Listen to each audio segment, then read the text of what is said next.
Welcome everyone to the Brickyard, race 3 of the ABN High Performance Championship, and we're in the US for the first time of 2 times this season for the US Grand Prix East. We'll be here in the US once again in Long Beach in April, but it's the Brickyard, a place like no other, and a track as difficult as what we saw a week ago in Fuji for some. With a complex and difficult first and third sector, compromise will be key. I'm Carmen Hardy, alongside me as ever, Kevin Young, to bring you action for tonight's US Grand Prix East. Kevin, you've been to the Brickyard, you've raced in the 500, but it's a completely different circus this time around. How difficult is this track compared to what we saw back in May, and really back at the end of the Champ Car season, a different layout?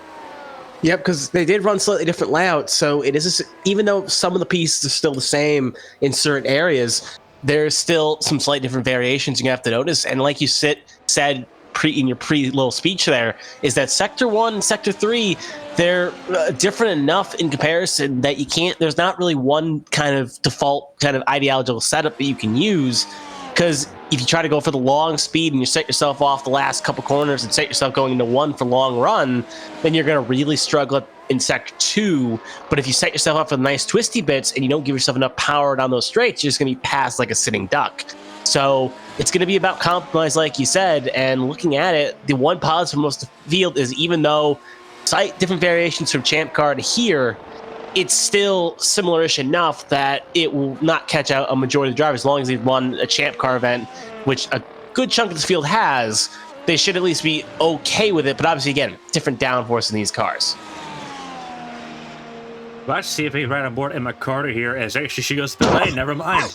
As soon as I said, "Hey, we'll go on board with her," oh, and she hit the wall hard.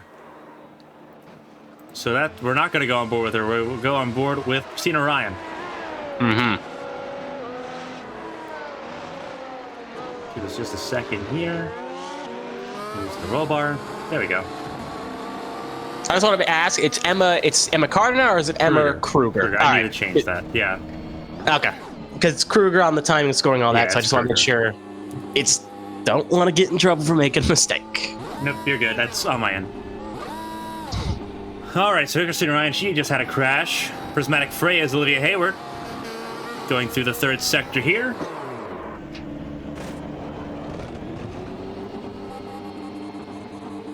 Share my screen here. Oh, she is wrong way around. She'll have to toe back. Everyone we keep jumping on board with, trying to get a view of the lap with, they keep spinning out.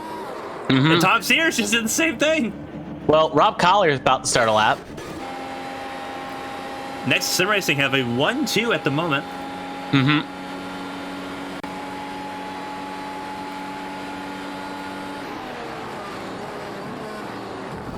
Ooh, went wide in 1 and went wide in 2, and he will also find the wall. Okay. We'll see if we can find Emma Kruger now. See if we can pick her up here. Oh, she's coming off the last couple corners. Here we go. This is good timing.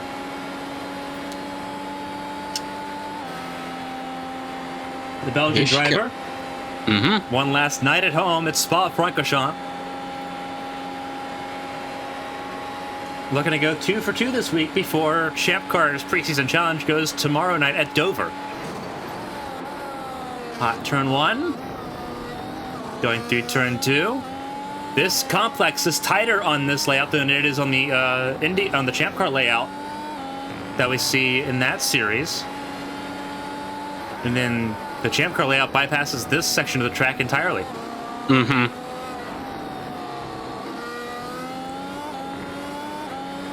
The old F1 2005 layout. 2009. 9, yeah. Yep. Because the big difference between the 05 Grand Prix that everyone remembers and 09 is that was a double hairpin. Now it's a flick chicane. But it was a double hairpin in 05. And that was rounded off for the motorcycle Grand Prix. So here comes Carter off the last corner here. Kruger doing a good job. Let's see what she can do. Does she go faster? She does go green, but does not improve on her time, but she did close the gap big to her teammate, the Gyroscope machine in number 18, by a wide margin, as now she overcooks 2 and looks like she'll tow back. Actually, she'll keep it going, but she will, obviously, this second lap won't be the strongest. Then here's Wesley Jeanette, just crossed the line, not the 74, but Wesley Jeanette just crossed the line, and 105.973 for him, no improvement. And Derek Miller just had the fastest session in this practice session at 103.241. Yeah, Nexus Sim Racing on a hot streak right now. They won the last race out, the Pacific Grand Prix in Fuji. Miller led flag to flag, almost had a Grand Slam, but didn't have the fastest lap. That went to Bren Roberts. Right now, Nexus Sim Racing have a 1-2 with Miller and Rob Collier. Bryce Saucier once again sitting in the support role. We talked about, with the team championship being so important, the World Teams Championship, how much track time would the team let Saucier get into this season? Obviously, they're electing to sit him out tonight, and it's paying dividends first and second for the team right now. Wesley Jeanette sitting third fastest, so Jeanette showing that he's still got some pace. Scored points last time out at Fuji. They have Alyssa Pelletier-Sharp. They cut off her last name because it wouldn't all fit into the box, but Alyssa Pelletier-Sharp sitting in 4th and McCrigger 5th, so Gearcat's 4th and 5th. Tommy Reynolds, your team Sideswipe, sitting in 6th place. And then his teammate Jeremy Breo behind him in 7th. Breo made his debut last week at Fuji as well. Eli Sasek, the Australian Grand Prix race winner, sitting down in 9th place at the moment. As Christina Ryan just jumped up to 7th place. The Prismatic Motorsports driver finding pace. Just slowly but Pressy. Yeah, Pressy sitting in 11th right now, so that team they're on, Sasek's on softs, Pressy's on mediums. So we'll see if Sasek goes for a qualifying run here. As we ride on board with Wesley Jeanette, you get a feel for how this track is for these cars. Extremely fast, but it can catch drivers off guard really quickly because it's a lot of high speed with some very challenging slow speed corners. Very much a short point and shoot type track. Bryn Roberts joining in. That makes 17 for a grid. Largest grid so far this season, and still no Twisted Racing cars, which would bump the grid to 19. So there's still some room here. The only driver of the 9 teams present, the only driver not present is Judith Cooper. She is doing the Dirt Car Esports event tonight. She will not be present, but Prismatic Freya still present with 1 car for Judith, for Olivia Hayward. Hayward sitting in 13th, trying to bind her P's and Q's. A busy week for her. Between this, there's 2 endurance races coming up. So her and Prismatic Motorsports all super busy, and Hayward being one of the anchor drivers for the team's endurance program. With Josh Gaiman with the sub premium, with the Prime sub, we appreciate you. Can't wait to see him rock up the Champ Car preseason race at Rudskogen in a couple weeks. Actually, next week. Oh crap. But obviously, Gaiman looking to go full time in 2023. Can't wait to see him on track for Stepping Stone Motorsports and Champ Car, and for Arrowhead Racing and Hyper Formula for Cherokee GP, I should say. Well, Eli Sasek just did 1 lap, didn't really go much faster, and the second lap he's just pulled down the start finish rate. So he was not on a hard qualifying trim there lap as I was kind of watching those past couple laps. But just kind of watching around here, we're gonna have a pretty strong field here, as you would say. Is like you said, 17 cars, possibly an opening of an 18th, maybe a 19th, if the possibility can open. And right now, driver that currently leads the standings is in first position, and Bren Roberts, who's 3rd in the standings, is currently 3rd in the timing sheets as he just puts his car P3. Just came to the session, put his car P3. Strong start for Bren Roberts. Yeah, it's been a wild opening couple rounds, and it's not gonna really calm down at all. The more you look at how this season is shaping up. Obviously, we're in Indianapolis tonight. Next week we go to Montreal, the Grand Prix de Canada, next weekend, and then we head into Christmas break with the Grand Premio de España the Spanish Grand Prix in Barcelona. So that's going to be a lot of fun. That's on December 14th and 21st, respectively. It's a very up and down first few races. A lot of high speed with Phillip Island, with Indy, with Montreal. But then we have a lot of complexity with Barcelona and with Fuji. And then when we come back from the Christmas break, we have Silverstone, Magny-Cours, Hockenheim, Red Bull Ring. So the action really continues on. And as you mentioned, Derek Miller leads the standings. Bryn Roberts third. Eli Sasek needs to find some pace quickly. This is the lowest we've seen Sasek run at all across all practice sessions so far this season. Nick Pressey Motorsports seem to have really missed the ball a little bit. It's super competitive. This is a lot of teams' home track, at least in this series. Obviously, Nick Pressey Motorsports based out in New York. They call Watkins Glen home, but we don't go to Watkins Glen. This is the closest to the East Coast we're going to be for the U.S., unless they want to call Montreal home. Right now, Derek Miller top of the board. Bryn Roberts third. A lot of drivers have put in banker qualifying runs just to sort of see what they've got before qualifying begins. Again, we have an hour and a half of practice. We're almost down to the 30-minute remaining mark.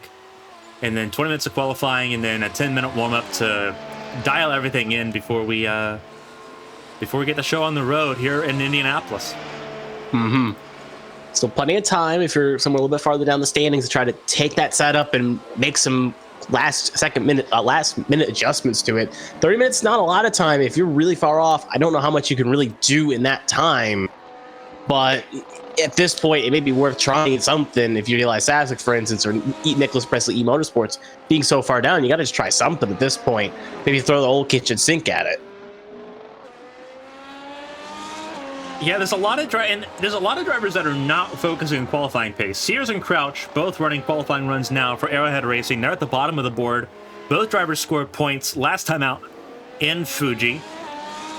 Donnie Crouch scored a point at Phillip Island. That was the team's first championship point, but the team scored more points there last week.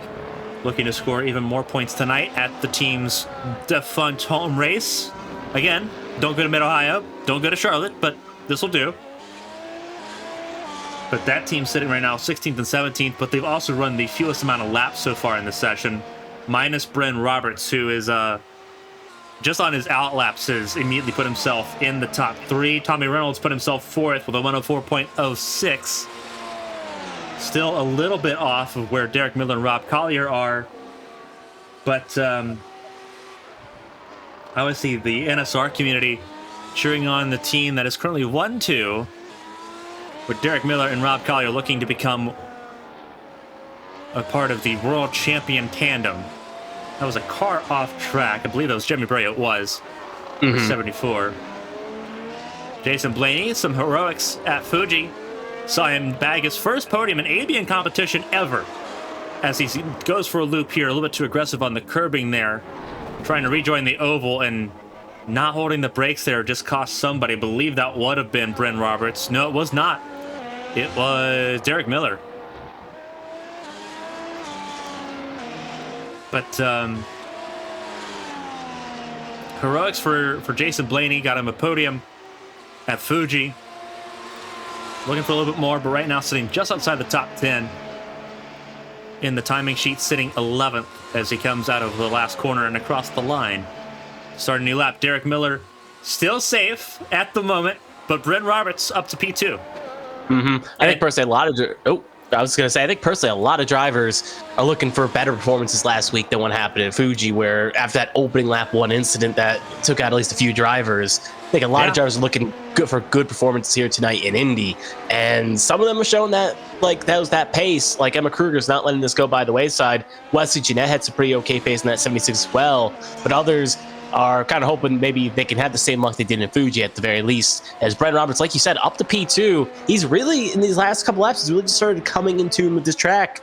And even though he's still a little bit of ways away from Derek Miller, 3 temps on a little bit over 4, he's putting out some okay times, and he's definitely going to be something to keep an eye on, at least when qualifying opens in the next 30 minutes. Yeah, McGruber just went up to second place. The Belgian the Belgian driver, moving up to P2. Bryn Roberts. Now, initially, Bryn Roberts did not do a simple qualifying run. This was a 5-lap run that he did. This was like a simulated, like race start for him. So there's time left in that 1MA racing machine. So he's got something pretty well dialed in, at least on the soft compound tires. So it's looking pretty good. Mm-hmm. And then there goes the top. Tommy Reynolds jumps up to P2. Drivers beginning to close the gap down. This is the closest anyone's been to Derek Miller all session, down within 400ths. Mm-hmm. Christina Ryan still sitting in the 7th spot. No one's leapfrogged her yet. Robin Summers moved herself into the top 10. She sits 9th. So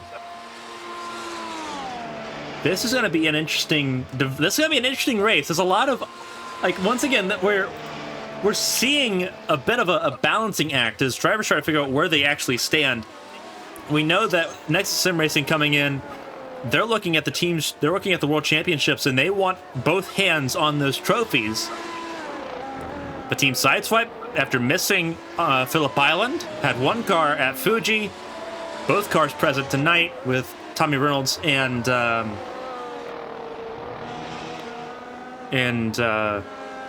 Breo? Jeremy Breo, yeah.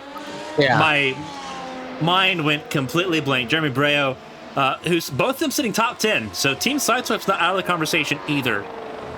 So it's gonna get spicy, I think. And you think about you think about how turn 1 went at Fuji. Turn 1 at Indianapolis is a sharp 90-degree corner.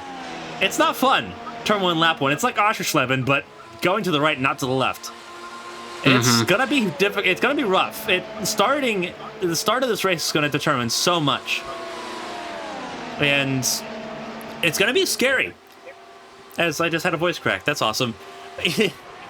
Especially for MPEM, who had so much going for them after Phillip Island, the opening round of the season. It went so wrong so quickly. 2 separate accidents, and on the first lap took out both of their cars. And now they seem to be just completely off of it so far. Again, Sassek's on the softs, so this could be a change. Take a look at him. He's behind one of the Field Up Motorsports cars. Still 12th place. Mm-hmm. And see what he can do in that number 9. He's got to just trying to find something. Get himself a little bit higher, being 2.1 seconds back. That's usually not what we've seen from Eli Sask in the 9. The past 2 rounds, he's been in that top 5 by this time in practice. And now Emma Kruger just goes P1, and she will bump Derek Miller down from P1 to P2. So put Gear Cats, even though it's on an unfamiliar place, especially with Emma Kruger behind the wheel of a Gear Cats machine, she's now currently P1 at probably one of her more favorite tracks around here. Yeah, she won the. She goes for a spin there. She finished. She didn't win the first champ course in Indianapolis. That was James Pierce. Yep. But she did sit on pole for both of them. So she's got pace here. She has the lap record for both of the layouts in champ car. Looking to do the same here tonight. It's a track that she knows very well. Derek Miller at 2nd. Tommy Reynolds down in 3rd place. Eli Sassek did move up to 4th place. So we wondered if there was pace in the Nick Pressey Motorsports camp. Sassek has shown that there is pace. But now it's getting more crowded at the top. Yeah. A lot of fans of Kruger in the chat. Drivers are finding their comfort zones here at this track. They're understanding where to kind of hit it, and they feel like they've taken this little extra time they've had with a little bit of a later session starting time to really counter and push at this track. And they know how to really hit it now. And I think, like you said, as session's gone on, they've gotten more warmed up to this.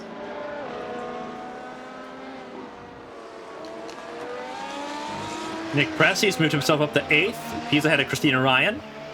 Ellis Pelletier Sharp sitting in the 10th position.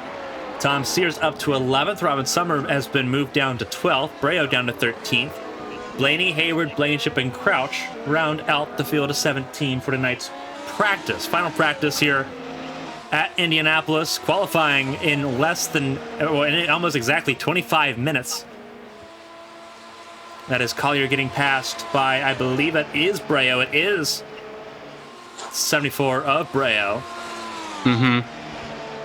That team doing a pretty good job so far. Breo up to P7. Yep.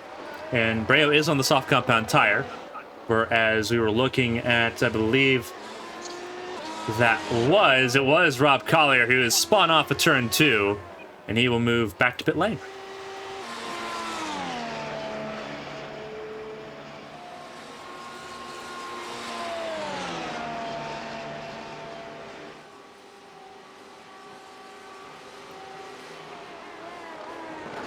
Kruger once again on a qualifying sim. Miller exiting pit lane. Reynolds, Sasek, Roberts, Collier look like they are getting ready to do some work on their machines before coming back out. Some tune-up work. A lot of news will be coming thick and fast regarding ABN competitions going into 2023. Obviously, for a lot of people that are unfamiliar with iRacing protocols, the new build for the start of 2023 came out yesterday morning. And with it came the next evolution of Pinnacle Grand Prix machinery. The Mercedes-AMG W13 was released yesterday. It is currently unknown whether or not the ABN High Formula Championship will move to that car for the next season, but testing begins after the new year. Be interesting. It'd be like NASCAR 2008, 7, if I'm not mistaken, where they started the season the old Gen 4, and then went to the car tomorrow, like after 6 races. So the way the schedule is going to work, some disclosure here. So there will be a 2023 season of Hyper Formula. So there will be like a full-on like season within the next calendar year. So. And the details on that are coming out within the next couple weeks. So I'm not going to spoil too much of that. If you want to read up on it, stay subscribed to or kind of just bookmark abnesports.com for that news as it develops. But a 20-race calendar next season. We know that it's all taking place within the 2023 calendar year from June to December. But some changes coming in, and testing will be going on here, I believe, closer to the end of the Champ Car Preseason Challenge, to kind of determine the next step for the World Championship.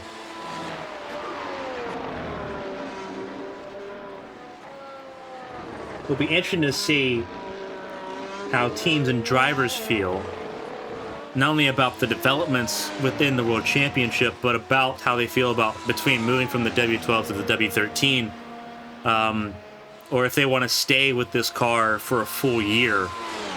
So a lot of discussions will have to kind of come into the fold here.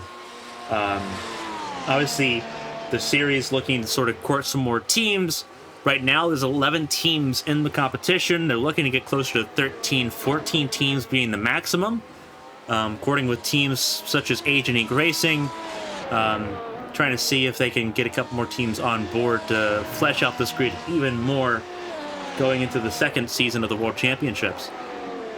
I mean, personally, if you asked me if I was a driver in a situation and you were asking me, do I personally want to, if I was like, do I want to stay with the car we're currently practicing driving with, or possibly in the new calendar year before the switch to the D13 in question, I think personally I'd rather stay with the car we currently have. At least that would be my personal vote if I was in the series, because you've already done so many miles and logs and have practiced with it that even though it may not be totally 100% different with the 13 except for a few more minuscule things, it's just enough that it would throw me off my comfort zone that I would want to stay in the car we've done the most laps in.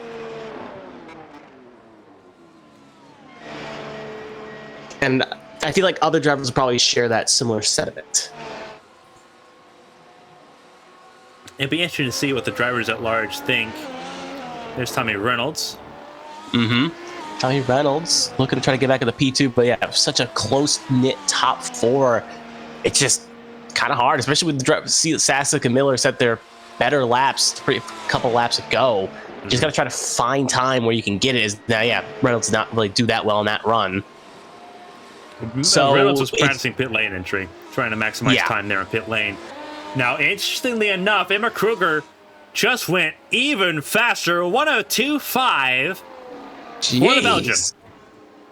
That's just wow. It's insane, is what it is. That just put the field on notice. Now, interestingly enough, Derek Miller's fastest in Sector 2. So, if you look at the track map on the right side of your screen, there's a couple of dots on the track. The first dot and the second dot, they mark where Sector 2 begins and ends. So Derek Miller has downforce in that car. We know that just because of where he's fast at, because he still has several tenths in Sector 2 over Kruger. It's all lost in the high-speed sections.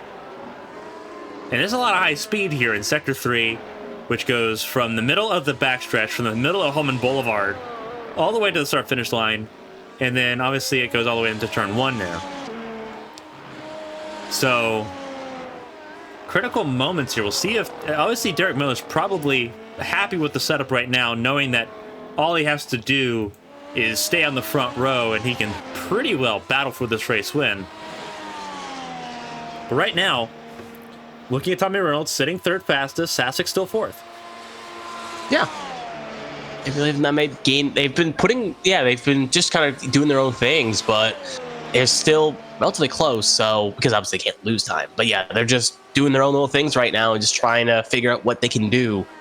As we saw with Tommy Reynolds practicing pit lane entry to try to figure out, because that's something as well to practice. You may only get one pit stop in this race if you save your tires, possibly a second if you go off sequence.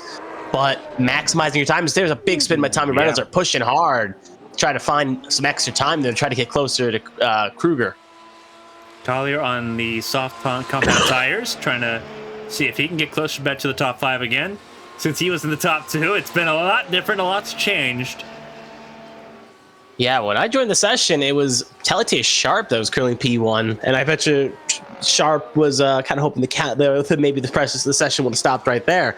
But she's still not doing respectively well. She's doing respectively well. She's currently P8, which is a good run back for the Sharp, who's in her first race back after recovering from injury and being able to get back after the technical difficulties as well.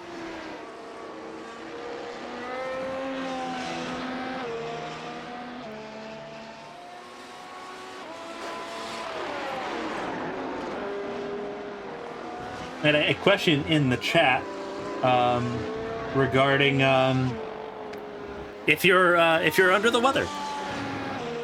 I think I was last week. I still got a little bit of a stuffed nose and maybe a little bit just not fully 100% yet, but I'm doing pretty fine. I've come on here in worse broadcasts, I guess you could say, and in a worse situation. I know there was one broadcast where we were both sick, and it was rough. That's on YouTube now, by the way, so everyone can go and find it and visit it. It's not, because wasn't that the one where you got the technical difficulties and we just had to do it? Wasn't it radio broadcast style, or was it like just audio only? Wasn't that Nashville? I believe it was an SCRL race. Oh, wait, was that SCRL? I think so. Maybe. We've had a couple technical difficulties, but either way. So a bit of a development here. Olivia Hayward, we talked about how she had a couple of endurance races coming up. And this was not an unexpected occurrence. She has withdrawn from the East United States Grand Prix. Not feeling super confident. That shows currently with her time. She's not where she wants to be with the car. So she's going to sit this one out. That puts us to 16 cars for the grid here as we sit with about 15 minutes left to go. Mm-hmm. As you see on the bottom of the ticker there, James Pierce has joined. In fairness, before we say anything about James Pierce and Twisted Racing, so they are going to make an appearance here. So Twisted Racing is It's a feared team in ABN, 6 race wins in Champ Car competition in 2022. The issue is that James Pierce has been preoccupied. A lot of studies, a lot of university. He has not been able to keep up here. Obviously, with the update, too, that changes some things as well. It is not going to be as simple as just hopping in the car and putting down, like, the lap record pace. You're going to need to dial that in, and the competition in this series is the strongest it has been in any ABN competition so far. There's a high bar now. So Pierce has got to kind of come in. He's going to come in with about 14 minutes left in practice.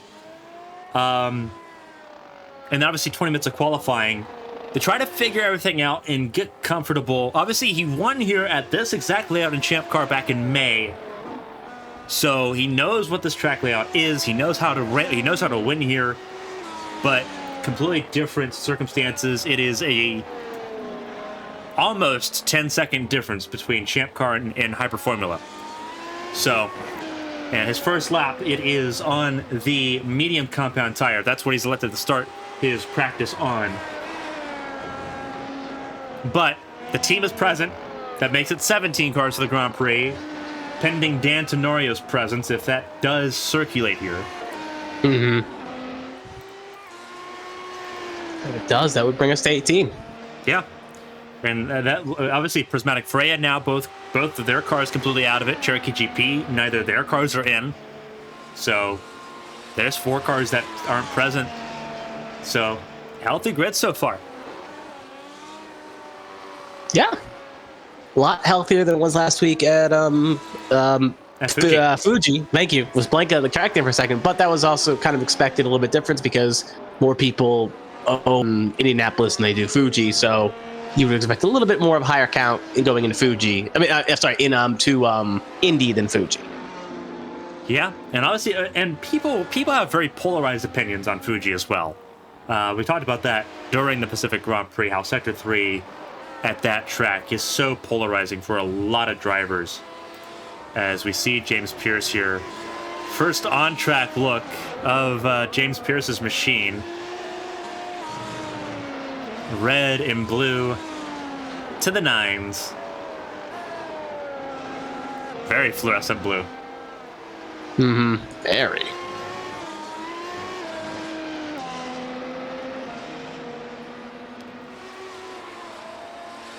Isn't the first color combination, I think, when you think Twisted Racing, but obviously since you can't really paint the Mercedes F1 cars. The team's gone through changes too. Oh, fair enough. Because the team, as we know it from Champ Car, is black and silver and chrome. But the team, as we know it now, very much, this is a lot closer to their endurance look.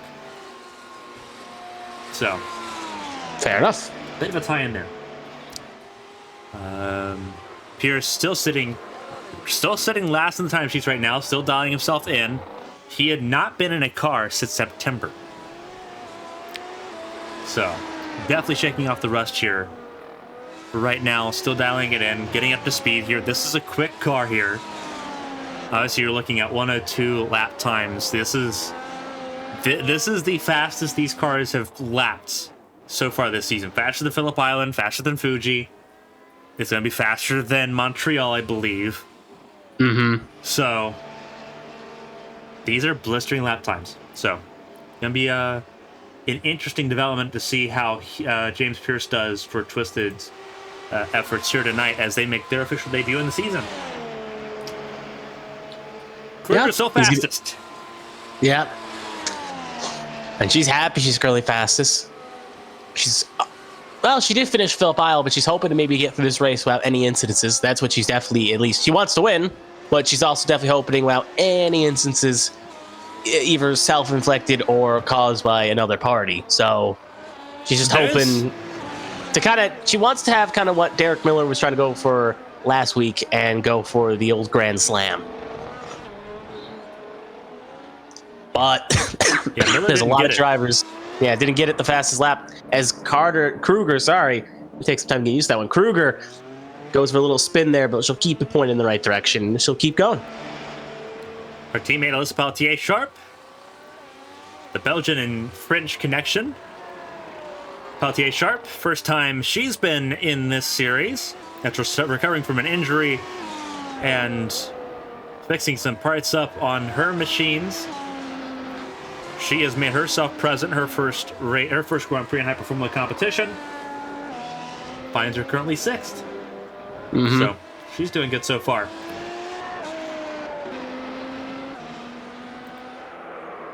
Ooh, Crouch. Spin by Crouch. Almost said Brent Roberts. That's Donnie Crouch. That was on the oval, too. So that was a missed braking zone for turn 1. Jacob Blanchard, 14th fastest. With how hot you come into 1, it's very easy to lock it up and for the rear end kick out. As we even saw that in the champ cars happen with Ryan locking the brakes up in the rear and it going the opposite. A little bit of a latency issue for Kevin's microphone there.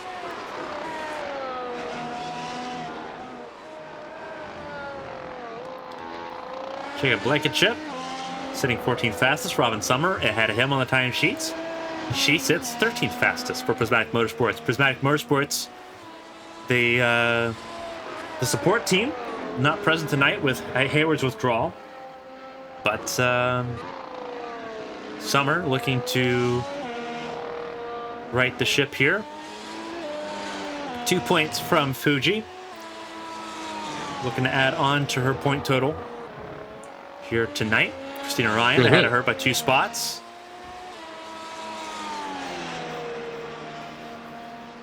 So far doing a good job of dialing herself in. She's on the soft compound tire. We'll see if she can close in on the leaders here of the timesheet with less than 10 minutes to go in practice. She is on a hot lap now. And that is Collier ahead of her. See if he's considerate of Ryan's attempt and move out of the way.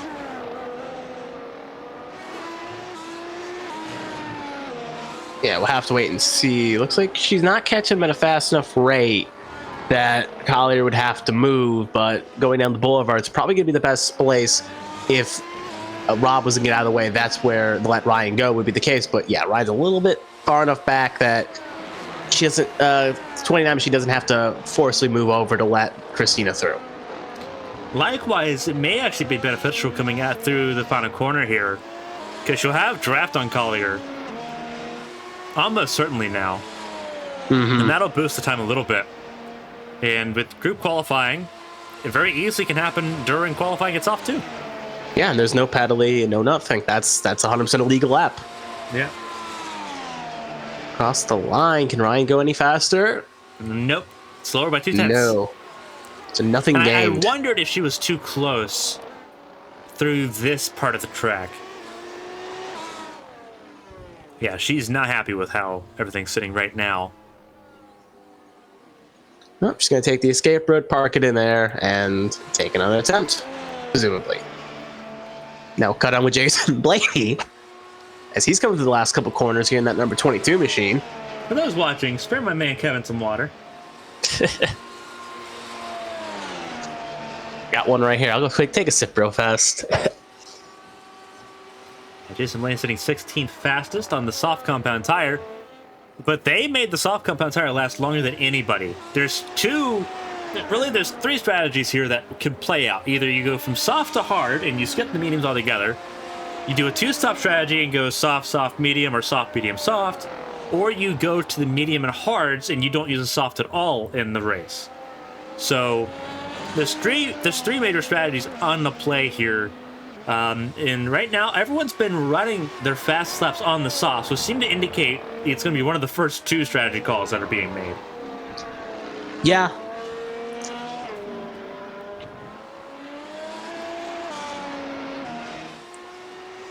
While Kevin has some water, I'll have some nectar of the gods, aka soda. Judith Cooper. Oh, Judith Cooper made it in. So Prismatic Freya will be represented here. Jason Blaney, 10th fastest. He jumped forward a little bit. And he set personal best in every sector. Oh, it's a good run there by Blaney. That puts both build-up cars in the top 10 provisionally.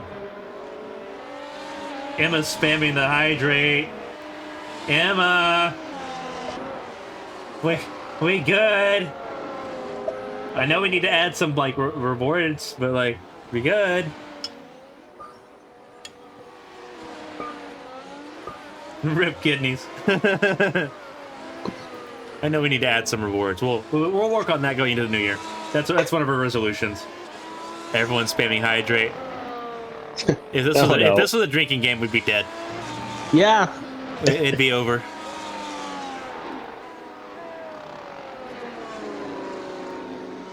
Emma, stop wasting all your points. If you want to shut us up, just do a crank it up. It costs you less points in the long run.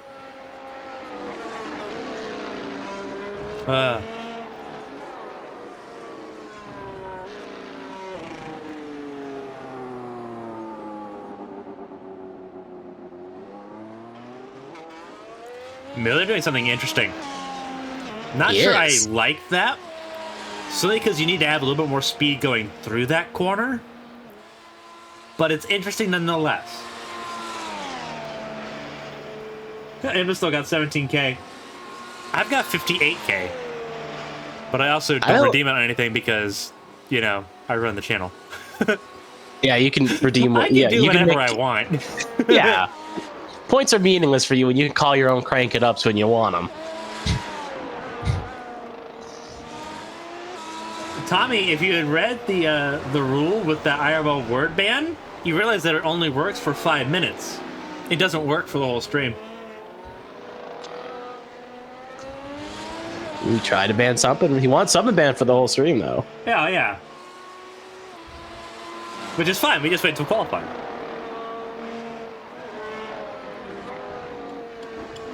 Unless he's in the car and the car keeps redeeming it. Actually, I know we're getting off tangent a little bit because we're watching practice conclude. I could, well, I could do that's a new option. I also could let people like control like where we focus the camera as a reward point. I could do that. No.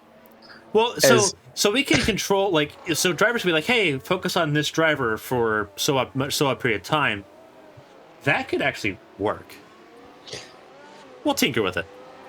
We'll take it with it until we'll a certain team and a certain fan base of a certain team has their drivers on the stream for about 99% of it because they banked all their points. Hey, don't talk about Nexus and racing like that. I didn't name a team. I didn't name a team. That's up for the imagination. Remember, I have 2 channels that have infinite channel points right now. I can easily game the system. And I technically have 2 teams as well.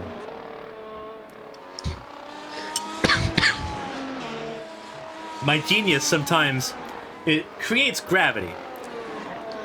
And it's almost frightening.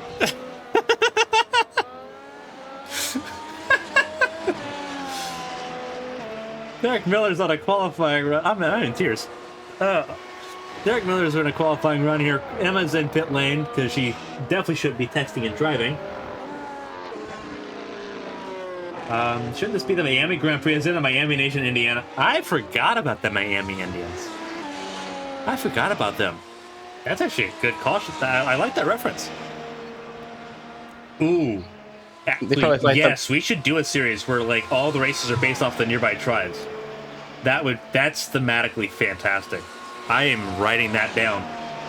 That is thematically amazing. Sign on with another gift of the gods.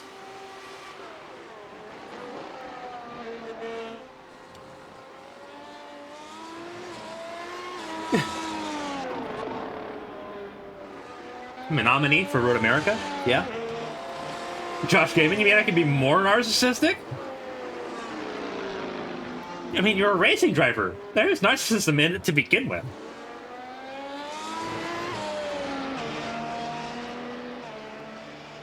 Mid-Ohio would be Shawnee. Obviously, you have the Seminole for, I think, Homestead. I don't know if Seminole's closer to Sebring or Homestead. I'll have to look it up. We'll have to do like a brainstorming just at some point stream or something like that. Like, that's a Patreon stream. We're doing it for free.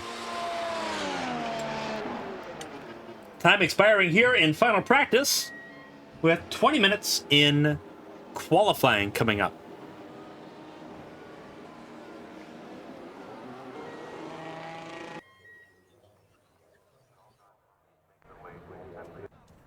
Alrighty.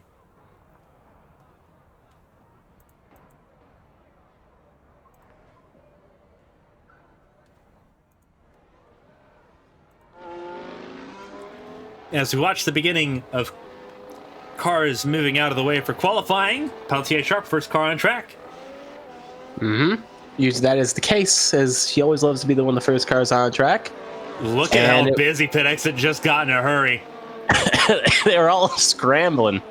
Yeah, absolutely.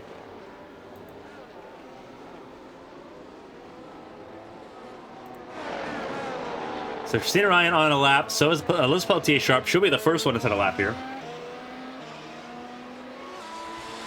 And Ryan, Cooper, Miller. That will be your first four. I've got to rename all of the Champ Car races now.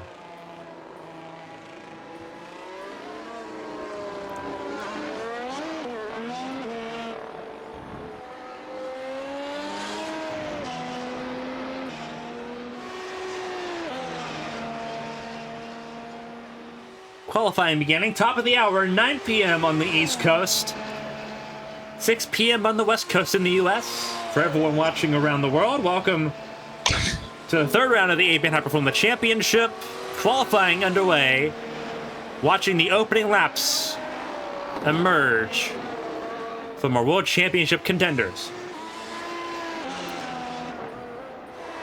Timer at the top left of your screen, track map tracking all of the drivers competing in tonight's Grand Prix on the right-hand side of your screen. And at the bottom, we'll see as drivers complete qualifying runs, we'll see who is closest to the start-finish line as it cycles through as everyone begins to start their laps. But Peltier Sharp will be the first one to set a lap time. James Pierce in front of her on his out lap. He'll be the last to set a lap time so far of those currently on track. Peltier Sharp, for a moment, will have provisional pole. The question is, how long will it stand? Fastest Sector 1 and Sector 2. Faster than all of those on track at the moment. Across the line. Is it legal and is it fastest? Purple Sector 3, it will be the fastest, but it will not be legal. Ooh. Christina Ryan maximizing the run out of oval turn 1. She will top the board, 1:13.49. Judith Cooper will bump her, so Cooper will be first, Ryan will be second. Times, by the way, are going to drop tremendously. These are 110s. We were in 102 range.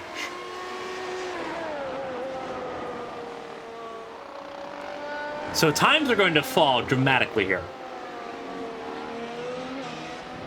There we go, 104.4 for Eli Sasek. Donnie Crouch close, 105.8. As some more representative lap times come in. Bryn Roberts, 104.3. Peltier Sharp, once again, purple sector 2. And purple sector 3. Here's top of the board for a moment. Peltier Sharp on top. Oh, Peltier Sharp's going to put that in her scrapbook. Faster than James Pierce. Put that in the picture frame. Peltier Sharp just outran James Pierce there. Jeanette, 5th fastest. Christina Ryan up to 2nd fastest for Prismatic Motorsports. Robin Summer next across the line.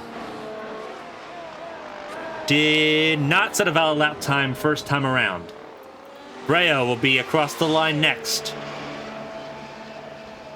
Was Breo's lap time representative 6th place, 105.0.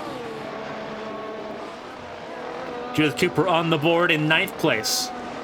She joined last second, not expecting much pace out of the gates for her as she gets on track here, having the transition from dirt racing to very challenging and quick Grand Prix racing, but she did well in her first race at Phillip Island, hoping to build on that progress and just gain experience here at Indianapolis. Jason Blaney up to P2. See if we can pivot here. We're going to pivot towards Nick Pressey, who is about to set a lap time here. Jeanette just went P2. So Field Up Motorsports going for it pretty hard. Something to note as well, Christina Ryan on the medium compound tire. Only driver in the top 5 to do so. Britton Roberts on the hard compound tire. So all 3 strategies currently on the front of the at the very front of the field. Paul J. Sharp once again fastest.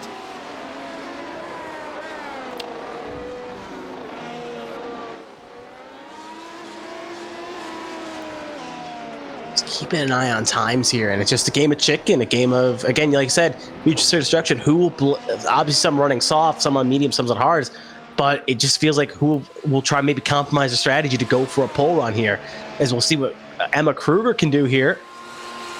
Kruger across the line, across the yard of bricks. Fastest after 3, and a fastest lap, 1:03.0 for Emma Kruger. Gearcats currently lock out the front row. Again, I don't think that was on the bingo card, at least this early in qualifying. Well, we talked to Emma after Phillip Island, and it's one of those things where Ben McDonald was filling in for Pelletier Sharp while she was injured. But you could tell that she missed having that dynamic that she has with Alyssa. And it shows right now. You're seeing that team on the front row. That team's never had a front row lockout. And right now, it's currently looking really good. Obviously, we still need to see how the Nexus Sim Racing cars show up. Obviously, does MPEM have any pace? Does that have any lingering effects? Field Up Motorsport, how much of a wrench do they throw into it? And that's before we even get to the start of the race. So much still has to happen across these next 13 minutes. But right now, things looking really good for the Gearcat squad. Yeah. Right now we're looking at Jacob Blankenship. He is 14th fastest at the moment. And he's actually going to slow down here. And... oh, that was... and that's unfortunately what we were kind of expecting. Blankenship was trying to game the lap, and Pierce was on a lap. And that's probably going to end up being a points penalty for Blankenship because you have to call that out.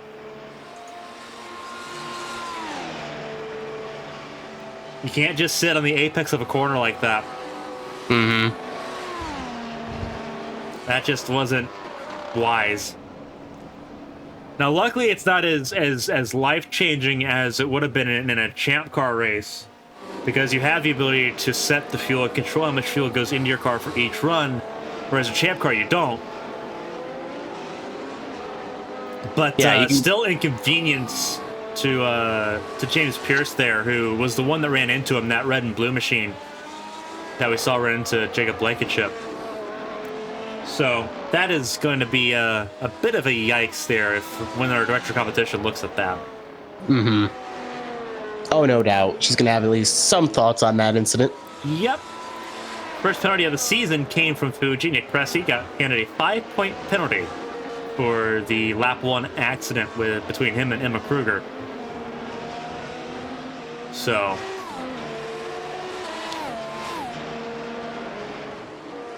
and that's the difficult thing about this track, is that when you have so many cars now, obviously we're gonna have, ooh, watch out! Oh, that was a really good stop.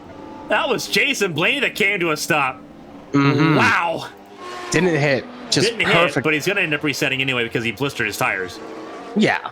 So I mean that checks out. Emma Kruger still running here. Believe she is not on a lap yet. No, she is not. No, she is not. You are correct. She's on an outlap. I was to say, as we can see on the timing and scoring on the actual broadcast screen, it's on outlap. I was looking at the timing screen, which doesn't say that. So looking to extend her current time advantage here. Answering a question from AFIT F1. Is this a U.S. only league? No, it is not. Emma Kruger is Belgian. Alyssa Peltier-Sharp is French. Obviously, it's more U.S. friendly timing wise, but ABN is an international community. So if people wanted to race, they could undergo testing to become eligible to do so, and join in. Yeah. Only require this series has more requirements than some, in which teams are required to field 2 cars. But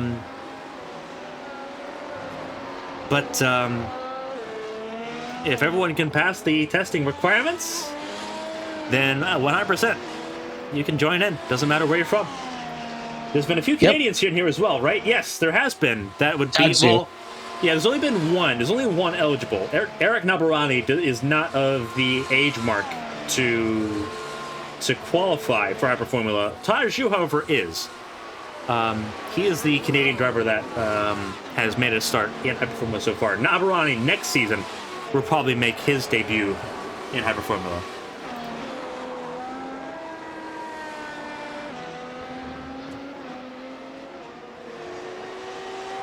In our first year of operation, how would you try to join?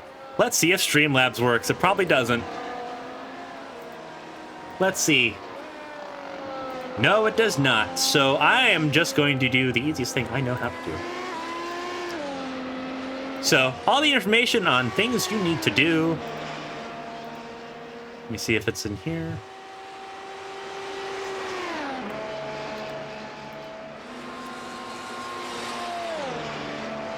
Try this.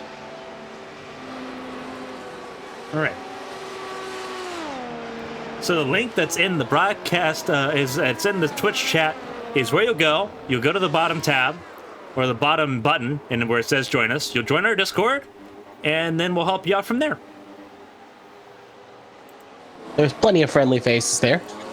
Almost 150 in that community alone. Mm-hmm. Stream, I think I need to sign back into Streamlabs is what I need to do, but I'm too lazy. Emma letting cars go by. She's on an outlap here, so she's being calm and courteous, trying to find a gap in the action. She did get below the 103 mark. Alyssa Peltier-Sharp sitting a little bit more danger. Sasek has closed the gap between himself and Alyssa Peltier-Sharp.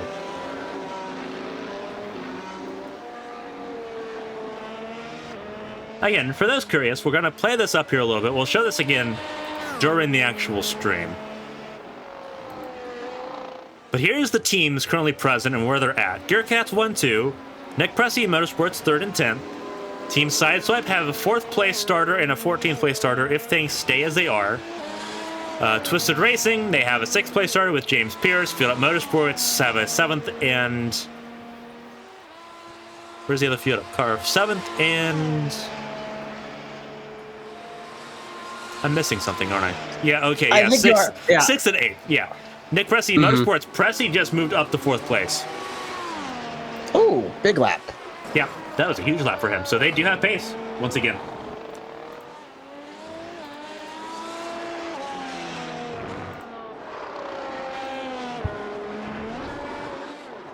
A bit of a spin there for Emma Kruger. As Jason Blaney finishes his lap.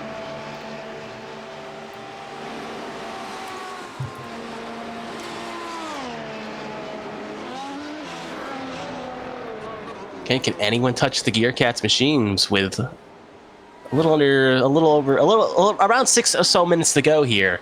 And so far, it's the closest team it looks closest is Nicholas Presley Motorsports with Sasek and Presley. But other than that, other than that though, you still got some names you could say like Pierce, Ryan, Blaney, Reynolds, all got some okay pace in the machines as well to see if maybe they can bring a little bit of a stronger attack to Kruger and Sharp.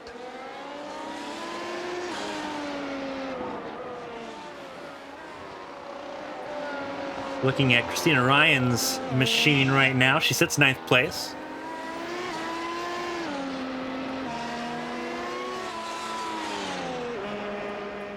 She is on a timed lap, but I don't know if this is going to be a personal best. It is not going to matter. She's coming down pit lane. Mm-hmm. Oh, almost hits the wall there. Everyone trying to find as much time as they can. Yeah, so you get a little too aggressive and end up clipping the pit wall similar to Coda in real life. Yeah. Yeah, that happens. So 18 cars for tonight's Grand Prix, which is the most that it will have taken the start of a Grand Prix so far in 3 races. Again, Hyper Formula, the World Championships are young, so still plenty of time.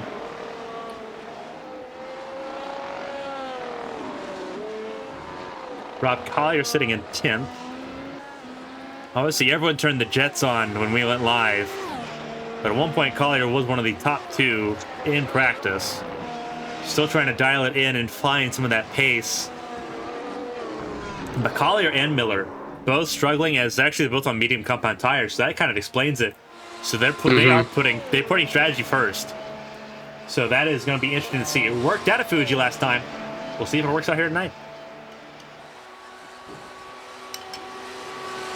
Less than 5 minutes to go here in qualifying. We'll kind of walk over some things. We got a 10-minute intermission. We'll kind of catch everyone up on all the action so far tonight and walk all of the new fans and viewers in on what Hyper Formula is all about. Champ Car is our national championship. Our world championship, however, is Hyper Formula. And the competition is fierce. You could say that again. Hold up, Hayward just came back. Oh!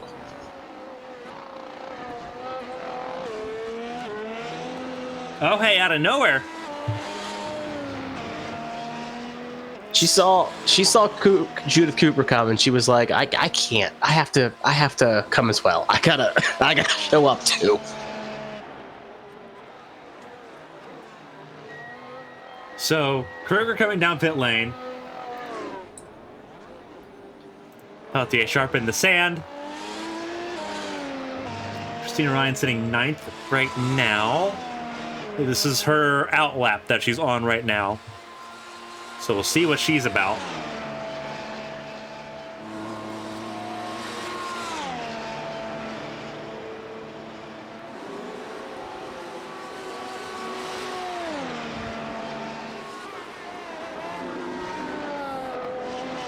Oh, this is gonna be ugly! Oh. One of the fuel cars had to jump out of the way. I believe that was Jeanette. It was. It was.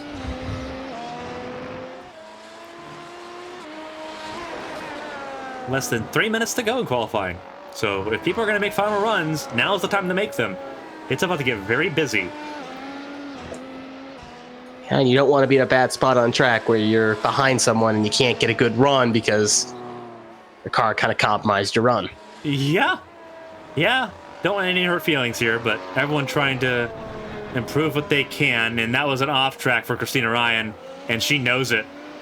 And there's frustration. Oh. Yep.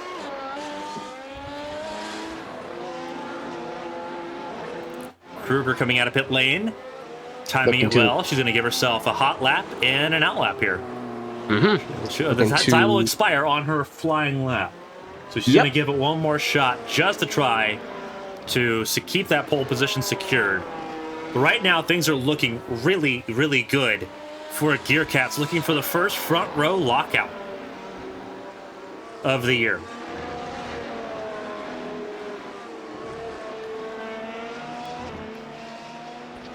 Again, she's trying to extend that bar just a little bit higher, a little bit farther. Hayward got 2 green sectors, 15-14. I think there's less concern for Kruger than what there is for Peltier Sharp. Because, and again, like the margin at the top is spread out enough to where if Peltier Sharp does lose a position, it's only going to be that one position. Yes. But right now, that's the issue, is that there's so many cars still on track that it could be pretty difficult here. But we are going to see 19 cars take the start of the U.S. Grand Prix East. Less than a minute left. We're watching everyone embark on their final laps. Peltier Sharp looks like she'll be one of the last cars to set a qualifying lap here. Actually, there's Peltier Sharp.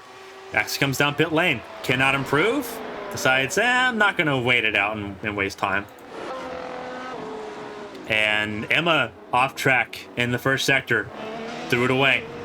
So that lap didn't matter. But interestingly enough, neither of the MPEM cars came out either. So no one wanted to come out of the top 4. So the chance that someone's going to leapfrog into the front row is very minimal at this stage in qualifying with less than 10 seconds to go before the checkered flag flies. Everyone will have the time to finish their lap. In group qualifying, you have a timer to finish your lap, and then we move on to a warm-up where everyone gets to do their final warm-ups, their final systems tests, and get ready to go. Wesley Jeanette was personal best, Sector 3 last time out. This has not been a best lap for him, and he will not gain. Pierce just crossed the line, did not improve either. Christina Ryan coming down pit lane. Bren Roberts will be the last driver to set a lap time behind Olivia Hayward and cut the corner. Cut turn 10. Hayward trying to improve from 14th place. She will be the last to set a lap time, and it will not be better. Actually, it was better, but not enough to gain ground on Prismatic senior teammate Robin Summer. Stephen Dowden, the team principal for Nexus Sim Racing, saying that clean track was a premium that Nexus Sim Racing did not have. Oh. So they struggle with the clean air. So they're starting lower than they wanted to, but they also couldn't find the clean air. They couldn't get the runs they wanted. Interesting times.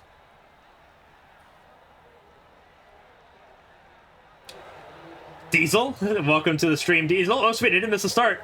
Yeah, qualifying just ending, so we have a 10-minute wait.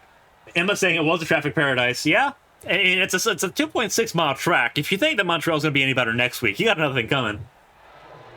Really, you look at the next 3 races. You have tonight, Indianapolis, Montreal next week, and then Barcelona before the Christmas break. Like, you're gonna get used to it. Alrighty, here we go. It's time to show some race information here of the United States Grand Prix East. 2.6 miles is the track lap distance here in Indianapolis with this layout. A little bit longer than what we see in the Champ Car layout that we saw at the end of the season of 2022. Track temp, 82 degrees. Air temp, 79 degrees. It's a stable temperature this time of year. I wish it was 82 degrees. Really, I wish it was 82 degrees right now. But you get the idea. Track temp, it's not blistering, it's not super hot. Tires are going to be friendly here, and that's what's going to matter. A lot of teams have chosen to start on the soft compound tire. And the soft compound tire, while it is quicker, is very fragile to heat. So they're hoping that this temperature that we see right now, this 82 degree track temperature, stays that way for most of the Grand Prix. Again, for those that are new, I'm Carmen Hardy, alongside me Kevin Young, to bring you tonight's action. Race 3 of 16 in the first season of the ABN World Championship. The Hyper Formula season rolls through the Brickyard.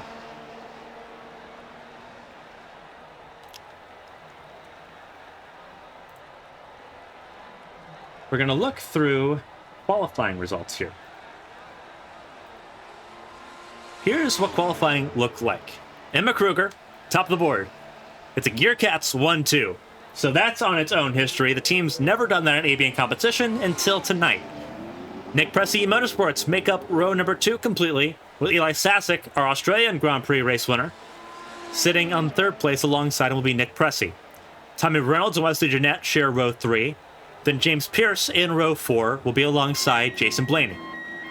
Row 5, Christina Ryan, our 2022 national champion, celebrated a birthday over the weekend, hoping for more than a 9th place finish to celebrate.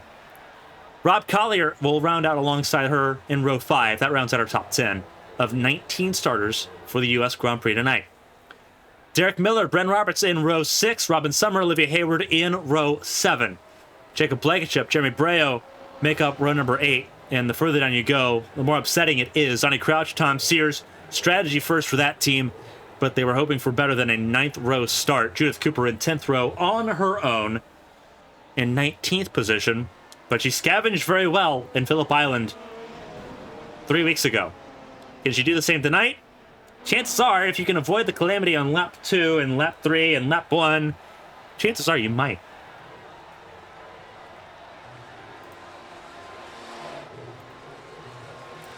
We'll pull up the timer. Went over all of that spiel in less than 4 minutes. Give myself a pat on the back. Sweet deal.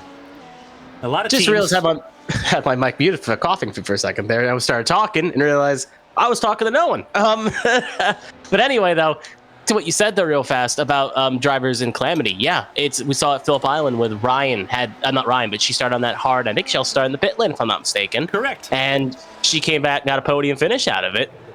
And then you look in the same regard in the race 2 where Jason Blaney, he survived the chaos, and he got up in the second, and you saw on lap 1, I think it was Rob Carrier and the driver that was filling in Ben McDonald for Gear Cats, and they were up there fighting for the podium within the first couple laps. Yes, so was neither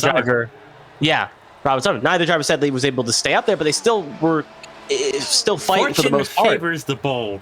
Yes. And you think about it here, you think about...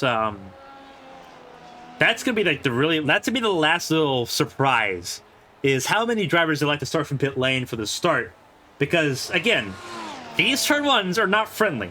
Phillip Island, granted a lot faster, still not super friendly. Fuji turn 1, almost as bad as Spa, and then Indy, you've got a hard 90-degree corner where if you run out of space quickly, there's only one way through, and that's across the grass, and that's a time penalty. So. There's a lot of warnings here to heed. You cannot win the race on lap 1. This is a 74-lap Grand Prix. Yes. A lot of laps. There is a lot of laps, a lot of miles. 192 miles on the docket for tonight's Grand Prix. So there's no reason to sweat it out right now.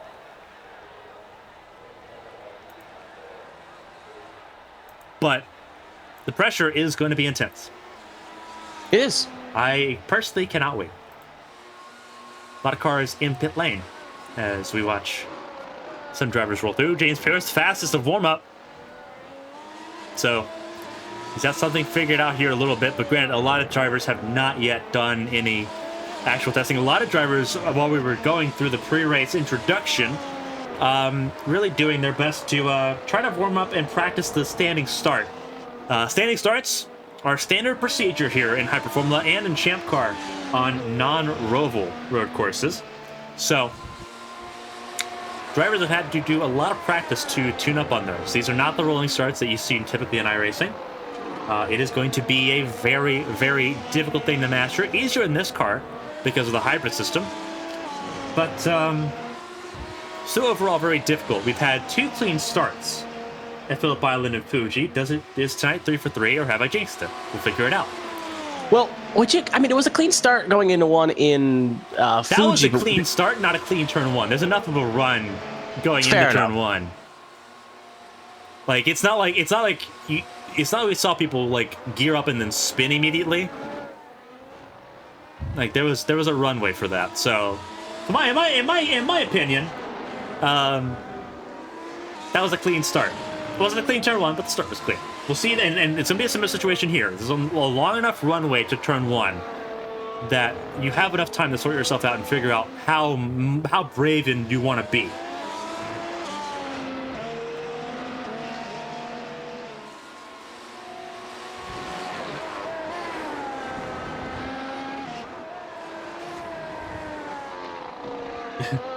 Alyssa Peltier Sharp talking about her one of her clutches. She uses a she has like almost like a sequential shifter. It's a flight stick as a clutch. That's hilarious. That actually kind of cool. Actually, having like a stick shift as a clutch. Yeah, it does sound almost like cool. almost like a handbrake.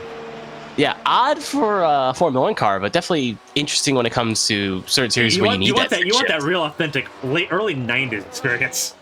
Yeah. Not a lot of cars on track here. A lot of cars either going through and tinkering with race setups, getting their race fuel loaded in, or doing standing start practice, getting ready for the actual race start.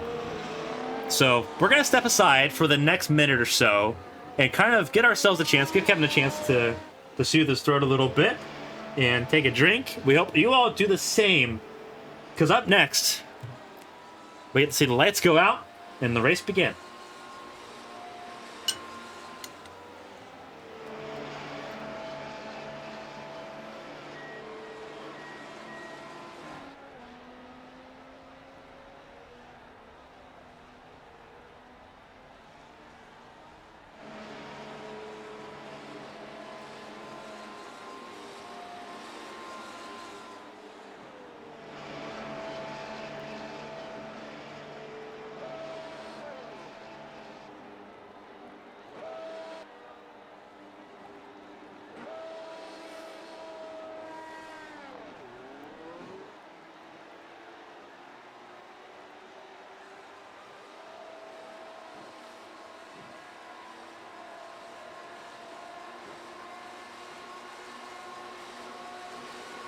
While Kevin is away, still getting something to drink, we're going to plug some stuff in here.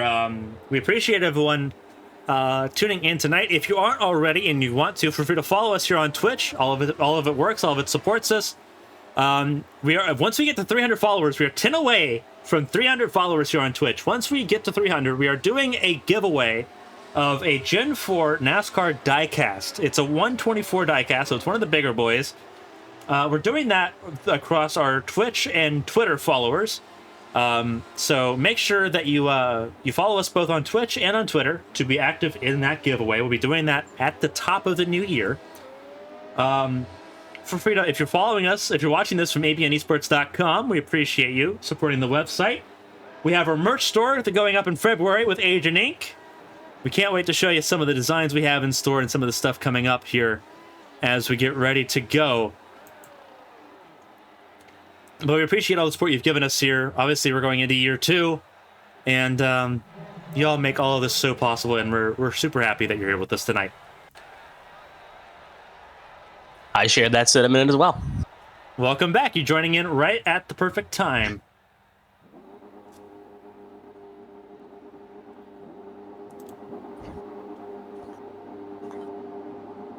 Alrighty. Here's a brief look at the starting grid. Again, we already went through this before. Pure Cats, row 1, MPM row 2. We'll see how this goes. See if second verse is better than the first. We'll go over this here real quick. 19 cars on the grid for tonight's Grand Prix.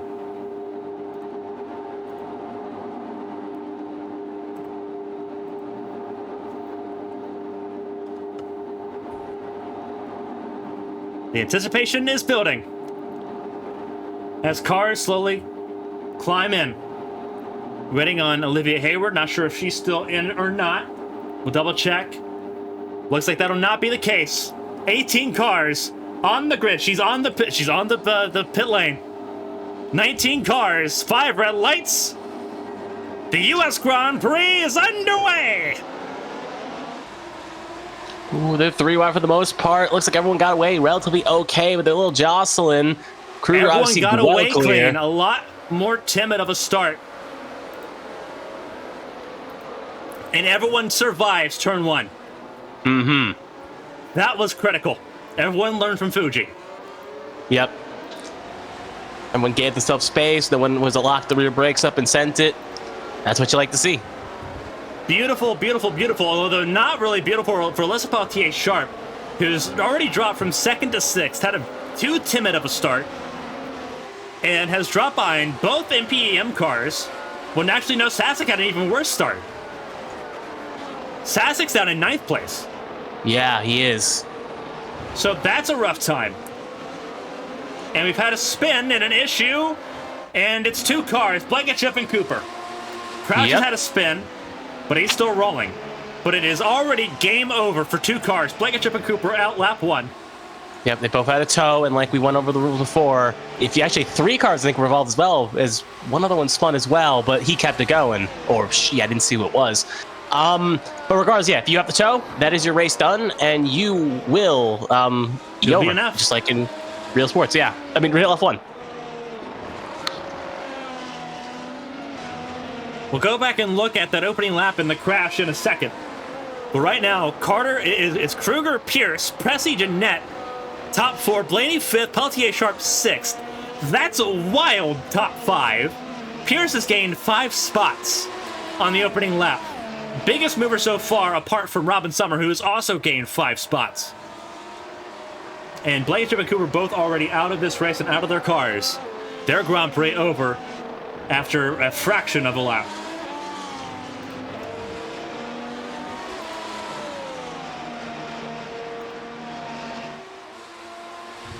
This is oddly familiar.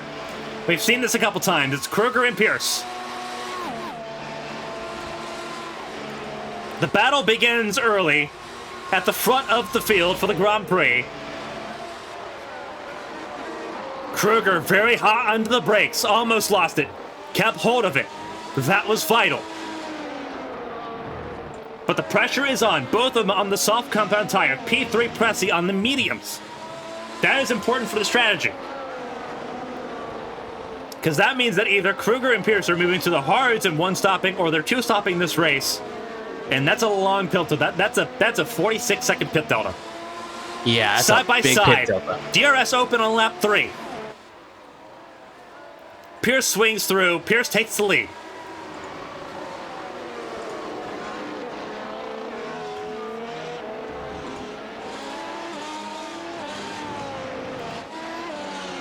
Pressy in 3rd, Jeanette 4th. Jason Blaney 5th, fueled up, doing phenomenal job at home. Peltier Sharp still holding 6th place firmly. Derek Miller behind her. Robin Summers sits 8th, doing phenomenal so far. Eli Sasek behind her. Christina Ryan holding on to the top 10. First home Grand Prix for Christina Ryan in Hyper Formula. Ooh, actually Kruger got around Pierce, and Pierce has made a mistake. Pierce has had an issue. He has overshot it. And he is dropping down the order significantly, trying to hold on to it behind Pierce, behind Peltier. Sharp, who spins! Oh! And Pierce had to go off, and that is in the wall. In the wall. Will he tow? He can keep it going. He can keep it fired. But maybe he can't. It's over. It's done for James Pierce. And I think Sharp is beached. Peltier Sharp has trouble. And I think it's on the rear of the car. Oh, it was beached. It was beached. See that ridge? Yeah. Oh, I thought it was beached with how it was burning. So Nick Pressy has taken over the lead of the Grand Prix. Kruger's had a spin. Yes.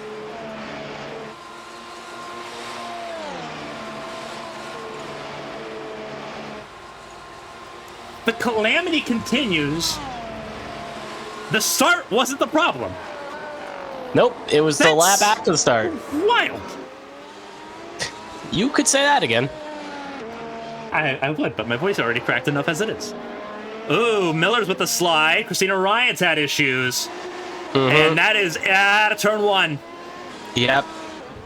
Oh, no. How much overzealous driving has caused incidents these opening 5 laps? Ryan down to 14th, was gaining tremendously, as was Derek Miller, and now they're both sitting firmly outside the top 10 once again. A lot to go through. We're going to make sure that things are at a pause before we review anything, but we have a lot of review. Robin Summer overshooting. That was turn 11 that she overshot and put herself at risk here.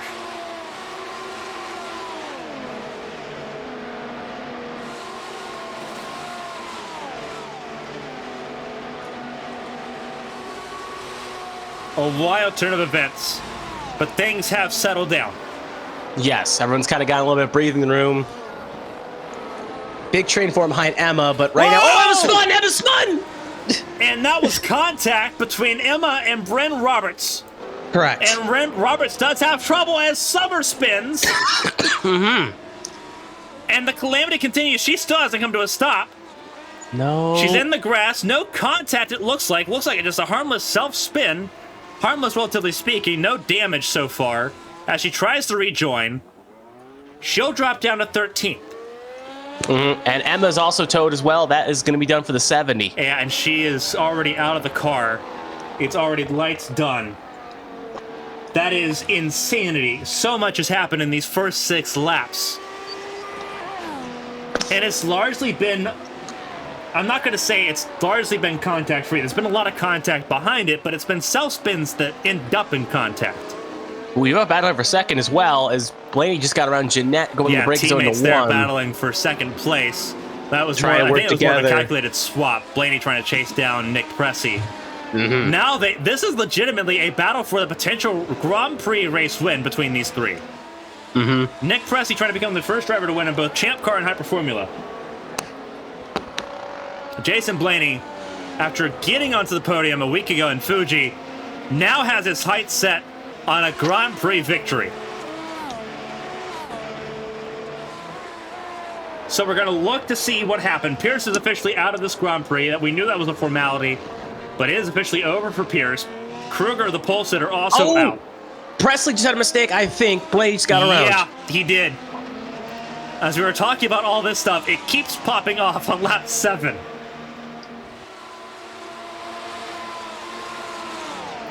Flawless of a race this has not started out as for much of the grid. It has been pandemonium. The pressure started off high and it only ramped up. We could feel the tension on the grid, and it was palpable. Yeah, cut it with a knife. Jason Blaney, however, he is someone I've spoken highly of him. We didn't get to see much of it in Champ Car, but we're seeing it in droves in Hyper Formula.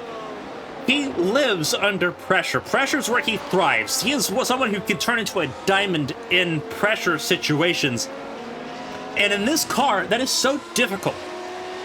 So to thrive under that pressure, to thrive under that sort of aura of intensity, he's one of the drivers that can do that. So he's got it underneath of him. He knows what stable is for him. He knows what's comfortable for him, and he's within that boundary. He's not pushing the limits, and you don't need to in this situation. Speaking of pushing the boundaries, see Wesley Jeanette going to try to make a move here on Pressey, going into the straight, using DRS. Not DRS. DRS doesn't open until the start-finish line. Correct. Just using straight slipstream, and not going to use... But because he was behind Pressey at the activation point, DRS will pull away. No. Alrighty. So 4 cars out of this race, 15 cars still left. So a giant change from what we saw last week at Fuji. We'll go over each of these incidents one by one, so go with this. It's going to take a minute. Yep. Get your pen and paper out. So this is lap 1. This is Donnie Crouch, who had the spin. Going onto Holman Boulevard. Too overzealous on the throttle? Yep, too overzealous on the throttle. And that's what caused the crash between Cooper and Blankenship. They had to pick a lane, and they both chose the wrong lane.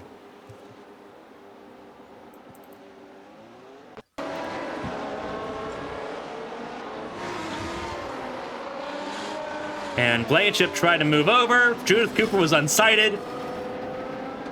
Obviously, yellow flags hadn't yet come out at that point of the track, and both of them would end up not getting very far in this race. No, they did not. Just later on, this is lap 3. This is lap 4. Side by side. So we saw Emma said in the conversation, Pierce destroyed the diffuser. Emma moved across the track in the braking zone, which is illegal. So that's a hard call for the director of competition to make. And then obviously, it was all over for Pierce there, because he's already had a damaged car. And both Gearcat's machines ended up taking him out there. Second one more is a ping pong. Well, taking a look at it, you can just see Emma goes in the braking zone, and then cleans off, and then brakes harder than Pierce. And yeah.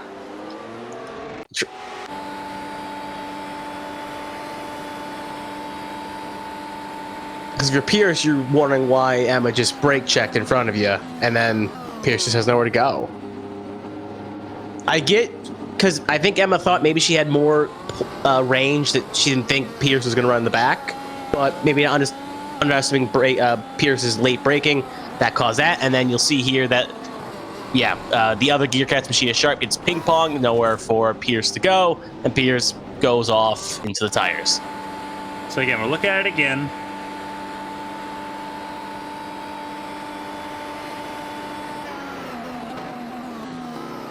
Yeah, the issue is that Kruger moves across right as they approach the braking zone, and Pierce doesn't have time to react to it. Mm-hmm. So, like, that's gonna be a difficult call for the director of competition to make. But we've seen Evangeline Porter make very tough calls on that before. Yeah. So, looking at how she's rolled champ card, that's probably going to have something. Most likely. And then Derek Miller involved in an accident here. Jason Blaney, Wesley Jeanette, Nick Pressey still top 3, for those that are wondering. And this is just a self-spin for Derek Miller. Again, we're just going down the list here. And it looks like the incident with Christina Ryan was separate. Because this is Christina Ryan, teammate there, Robin Summer, and just snapped and lost it again on the grass. Mm-hmm.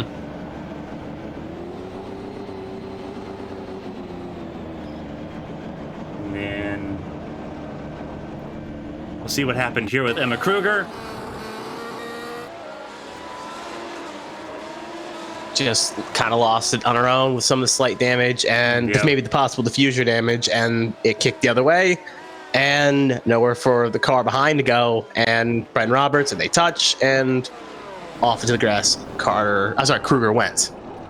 Yeah, this was Robin Summer. As we scroll down, Jeremy Brea's out of the race as well, and here's what just took our 5th retirement of the race.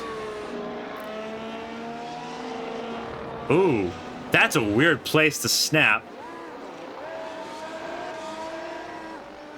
And that was just a frustration retirement there. Mm-hmm. Because Brea was fighting for 6th and 7th, and not too thrilled.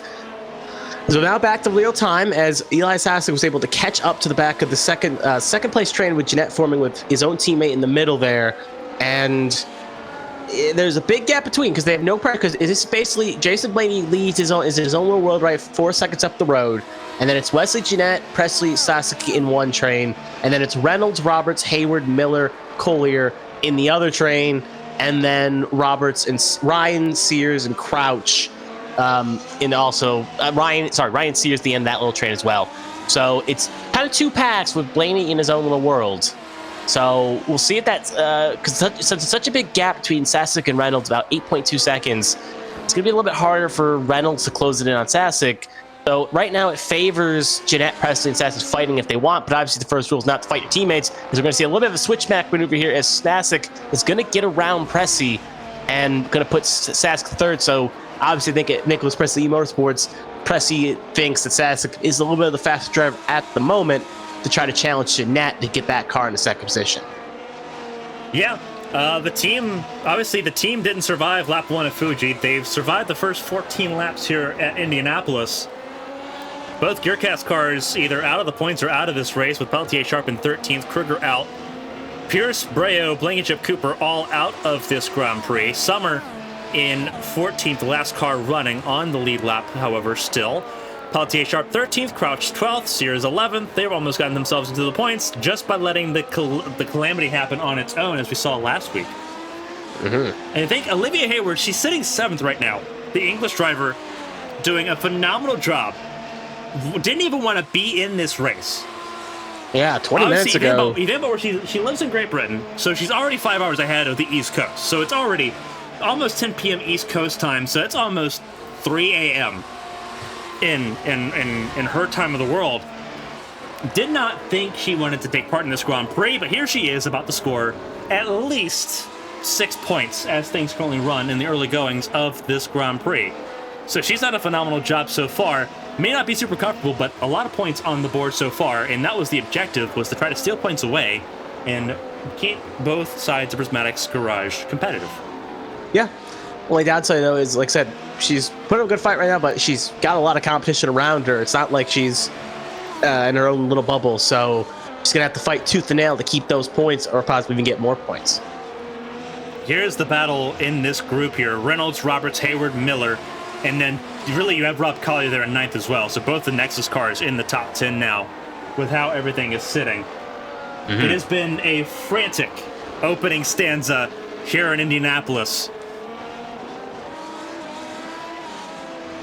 But things beginning to finally settle in to a groove here. Reynolds again, still sitting in 5th place for Team Sideswipe, and Breo still supporting his teammate there. That's why he's still sitting in the pit lane, typically. It just shows you how hard, and as we see a battle here, focusing up between Ryan and Collier here. Hayward and Roberts, sorry. Yeah, it's Hayward and Roberts, because Collier and Ryan are still about a second apart. Yeah, I looked down for a second, I saw Prismatic, and I looked back up, and I was like, oh, that must be it, and then looked at the time and scoring, and I was, oh, I'm way off on this one. But to kind of finish my point, these cars, yeah, it just shows these cars are very hard to drive because they have the ability, if just you put the power at the wrong point, it'll flip behind your back just for fun. So it's about managing your throttle inputs and trying to get the maximum, the latest you can get on the throttle while also not spinning the car out. And as we saw the past couple weeks, it's just sometimes you gotta survive the calamity to get through it. As Hayward's just kind of, as we're not running aboard here in position Derek Miller, as he's just kind of riding the coattails, riding away, just waiting for an opportunity to really strike, maybe see what he can take out of this. As he's kind of running similar time with to Hayward right now in the car ahead of Roberts, so he's getting a little bit of time, maybe a 10th, but not enough. And here comes Hayward, going to use the slipstream, going to hang around the outside, and she's gonna make that pass successfully on Bren Roberts to put Hayward up to 6, and now Roberts is going to be actually going to try to answer back here using now DRS. And it's going to favor the inside of the corner here for Roberts, who's going to be late on the brakes. It looks like will Roberts set it too deep? No, he will not. So Roberts keeps his nerve, holds his DRS, and will get the spot back on Hayward.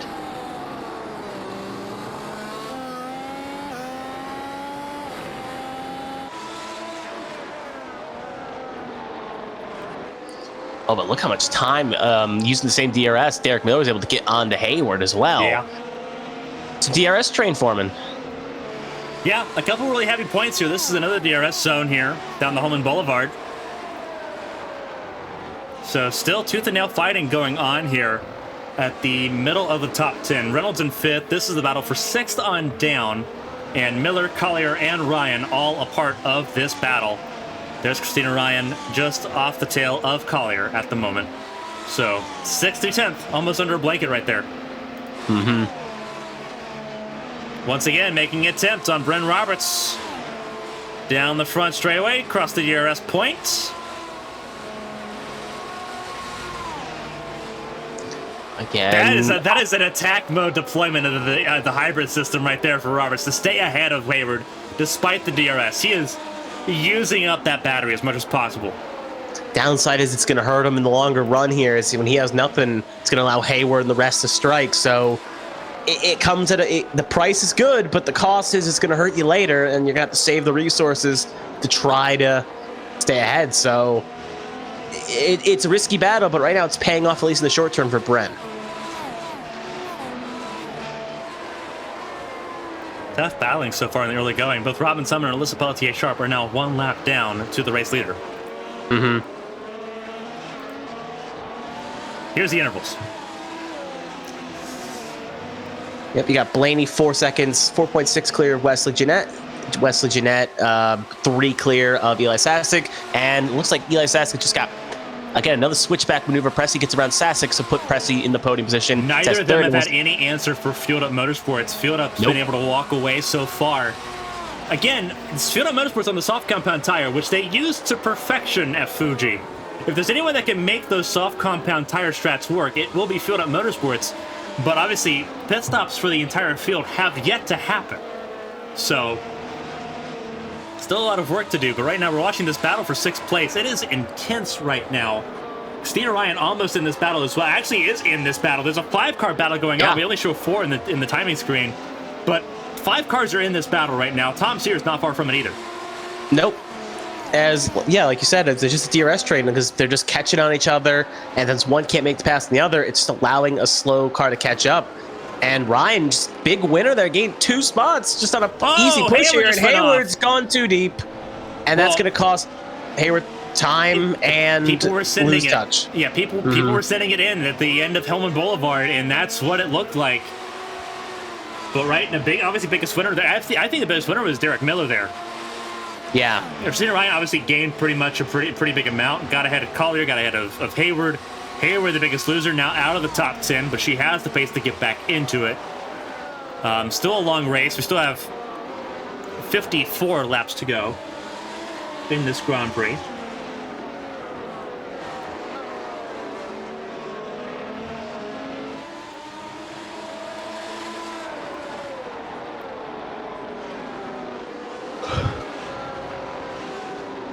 It has been pandemonium. Yeah. And it's not going to stop.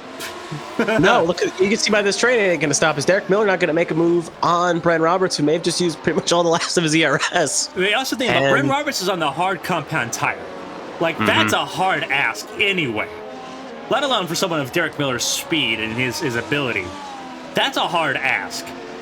But now he's under threat from Christina Ryan, who I'm assuming is going to try to make an attempt here to get to 7th place.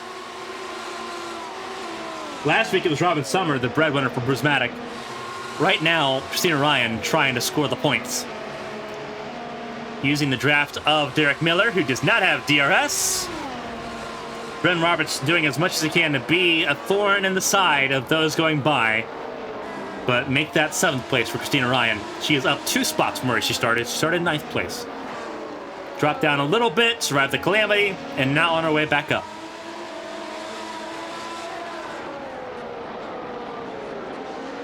Remember, she had a spin earlier in this race.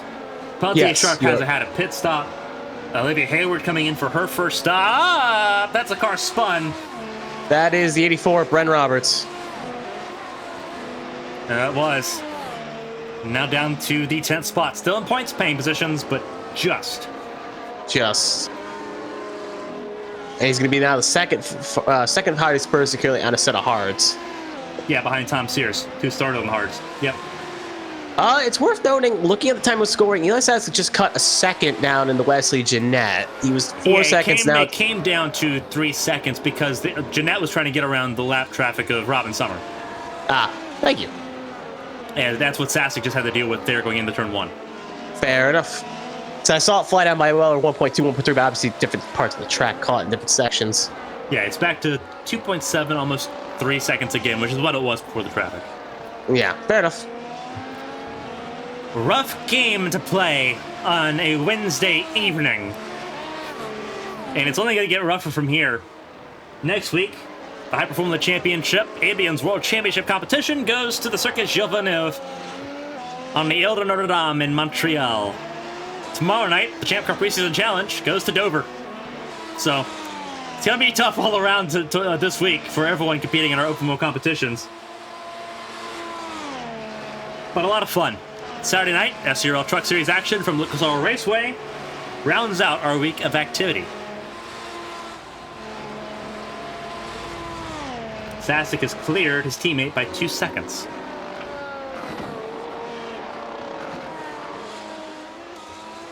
Gonna take the time to make a shameless plug here. If you're interested in seeing more of this but don't want to see the pesky Twitch ads, feel free to subscribe to us here on Twitch. We're doing a giveaway when we get to 300. That'll happen at the top of 2023. Follow us on Twitch, follow us on Twitter to be in that diecast giveaway for a NASCAR stock car from 2007. And also get a break from those ads if you're following. And if you have Twitch Prime, it's free. Yeah. That it is. I need to actually write that down as an actual ad read because it's hard to remember all that stuff. We're in the middle phase of the U.S. Grand Prix East. We're looking at Eli Sasek, third place. He is carving down a gap from Wesley Jeanette. As we imagine it would, the cliff of those soft compound tires, we would begin to assume, would start to play a role. The top two, Blaney and Jeanette on the soft compound tire. Sasek, Pressey, Reynolds, Miller, Ryan, Collier, all on the medium compound tire. Hard compound for Robertson Sears, medium for Crouch. Robin Summer on the medium as well, the last car to not make a pit stop. Olivia Hayward on the soft compound tire now. They are two-stopping this race, as is Alyssa Pelletier-Sharp, who is also on the medium compound tire after starting on the soft. Yeah. Sharp, kind of, I would say, not making much friends with Prismatic, as Prime was not too happy with the 18 machine, as the 18 was trying to, I guess you could say, fight at the very least, not stay on the lead lap, but trying to fight because she had the fast tires, trying to get through, and there's a bit of a fighting going on, and since lap car shouldn't fight, bit of an argument on that kind of, well, I would say argument, but Ryan was not too thrilled about it, I should say, so definitely something Bristol may take a peek at if a complaint is filed. Yeah, Bansley Porter is about to have a very busy night. Yep. And it's about to be fun for a director competition. Do not envy her. Yeah, I know. I'm glad it would be long, sleepless nights if I was in that position. Yeah, she sleeps like a baby. She does not care. She does not care who's feeling shirts. That's the problem, is I care too much for that position. Yeah. Yeah, she does not care about being friends with people. She cares about upholding the rule book. And, yeah, it's going to be an interesting conversation, I think, breaking down this race going into tomorrow.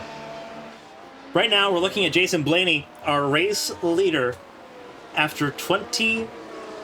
we're on 25 laps now, but Blaney looking really good so far. His teammate, 7.3 behind him. It's 8 seconds to Sasek.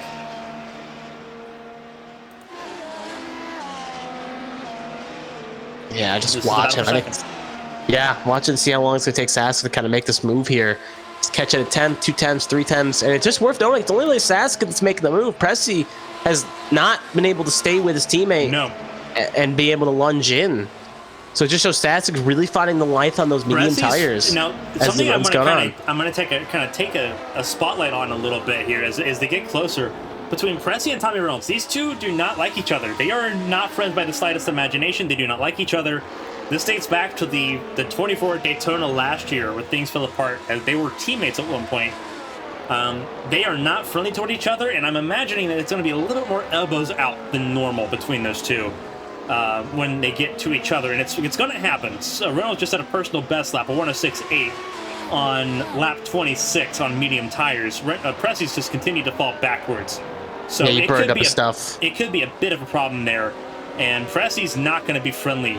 As actually he's within a second now. We don't want to pivot away from the second place battle, but we may have to. We'll see who can make the move first between Reynolds and Sasek in this battle for third, and this battle for second, this battle for fourth. I don't think a move's going to happen here between Sasek and Jeanette, but it's definitely going to happen with Reynolds and Pressey. Yeah, Reynolds has DRS capabilities now.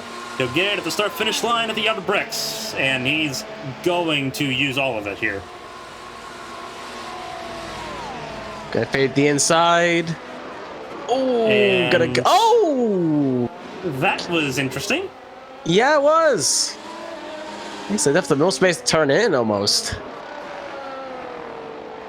Yeah, Twitch chat pointing out that Nick Pressey and Motorsports, they couldn't figure out how they wanted the team order to run.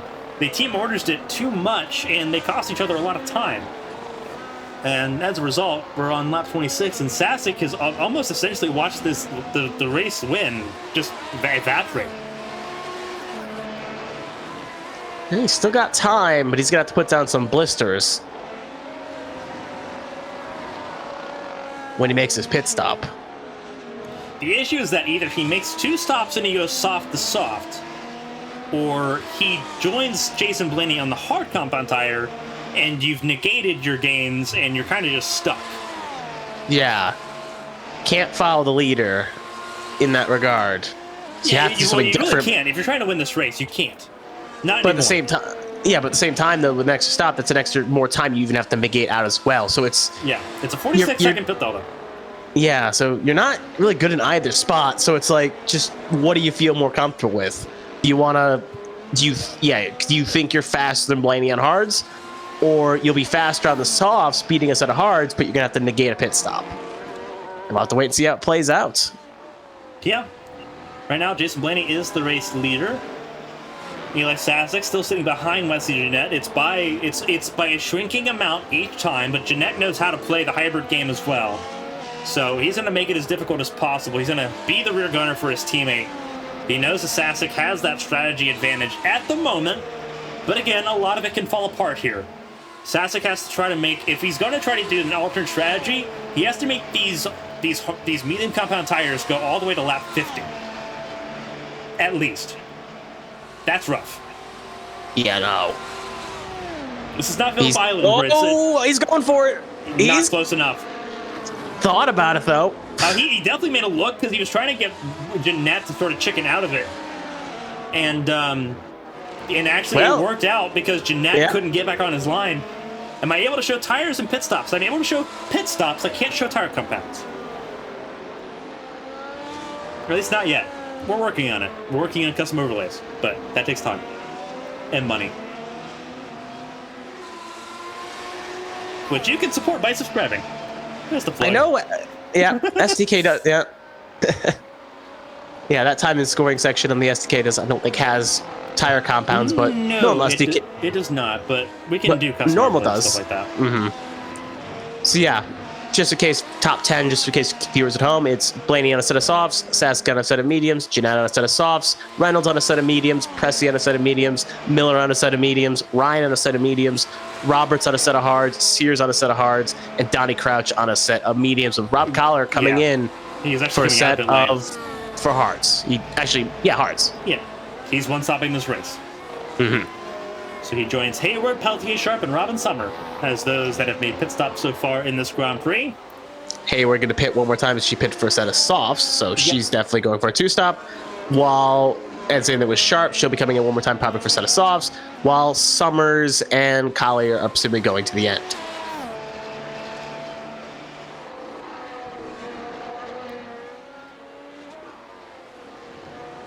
So now game on for Sasuke. He's going to have to try to put the head down, try to make up 7.3 seconds on Jason Blaney. That is easier said than done, too. Like, that's not a small feat. Especially on medium tires that are wearing out. And while Blaney's been able to kind of conserve his softs for the most part, knowing that Jeanette had a buffer about 5-6 seconds, and Jeanette was going to fight a couple laps with Sasek. So Blaney's not had to overcook those tires. There's an interesting question with Blaney. If Blaney's able to go to lap 30, could he one-stop it and go soft mediums? Yeah, he could. He could. Technically, like, he would have. It'd be easier to make it go 34. If you can make it go 34 laps, then you're sitting very pretty on a one-stop strategy, soft to medium. And he technically has the ability to do that. He's got the ability to let it whittle away a little bit. The issue is that, actually, no, Sasek wouldn't be able to blink that way. It would leave him vulnerable no matter what. Reynolds has had an accident, but it looks like it's been a self-spin. Yeah, it was a self-spin, because now he's right in the middle of everything with Pressy, Miller, and Ryan. He held the spot, though, but he lost all that time he had. Ryan also had an issue, because she's nowhere near Derek Miller. 6 seconds, yeah. I was obviously focused on some of the battles, so I didn't see it, so I couldn't tell you. In, so there's the answer to the question. He made it to 31. But no farther. So, yeah, the game plan was a soft-medium strategy, I guess. There's no reason it wasn't. So Sasek pits, Blaney and Jeanette both pit, so same strategy for both of them. We'll see what he picks. It's presumably a set of mediums.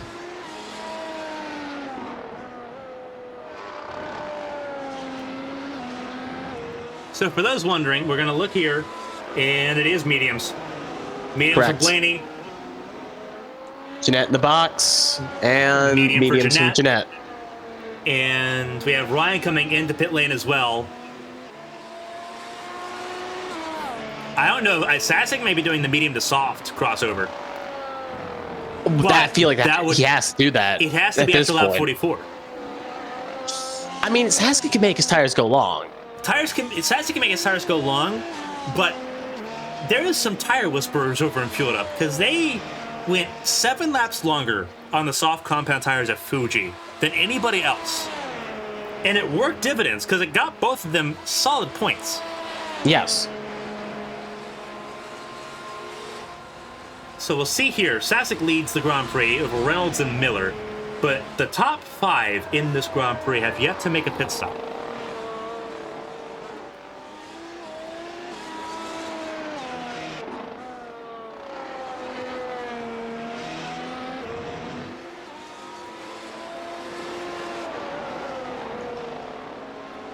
So right now, Eli's got to basically, even though the tire advantage now disfavors him, he's got to basically run as fast as he can. He's got to. It's a weird paradox. He has to conserve those tires that get to lap 44, but at the same point, he needs to go fast enough that he can negate the time lost by the undercut of Fueled Up Motorsports' Jason Blaney. Well, the issue, and this is going to be staggering here, the team lost out as a whole. Like, NPM lost out on the opening stanza because with the issue on the start and then with all the calamities between Kruger and Pierce, they were never the ones to capitalize.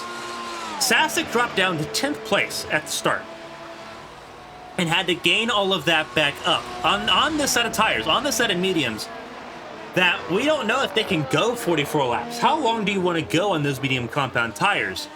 You have to run the softs or the hards. You have 2 options, and if you run the softs too long, you'll blow the tire out and you'll have to make a pit stop again at the later point of the race. Or you run the hards and you've just given up the race. It is crazy. Under 30 seconds lost for Blaney. His pit delta was 45.95. So he lost that much time on pit lane. But Sasek has had very slow laps. He is running. He's running 106. Actually, no, his laps aren't that bad. They're still in the 106s. It's still not terrible. But we'll see what Blaney can run. Oh yeah, especially fresh mediums. Yeah, fresh mediums. He's definitely going to be running pretty fast laps, especially with the lower fuel load. Yeah. That's the only thing that makes the soft compound tire strat work at the end, is that you are on a lower weight. So you can make the soft tires go a little bit longer because you're not putting as much weight on the tire. That is a substantial difference. But you have to somehow, like, it's still preferable to make it to lap 44 before pitting. And for those that wanted to see, what does a pit strategy box look like? It looks like that. That is everyone in their top 9. So there you go. Yeah. Sasek, Miller, Pressy, Roberts, Blaney, Jeanette, Sears, Reynolds, Ryan, all included on that list.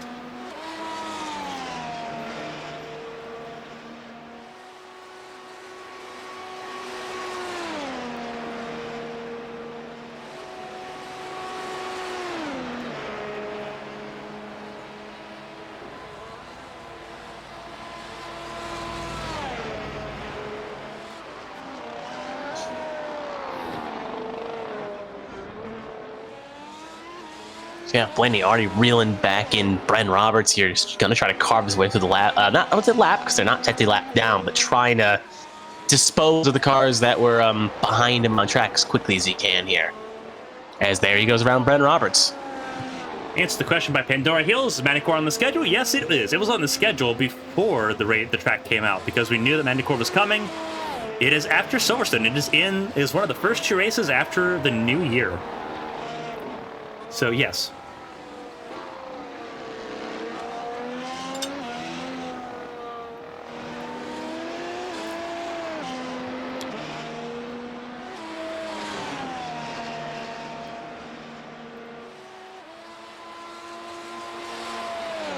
But yeah, we saw it coming. We knew the Manticore was coming in, so you can guarantee it.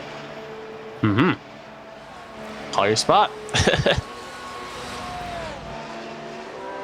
Even if Manticore hadn't come out, we were going to use an alternate. The alternate strategy was to use Zandvoort.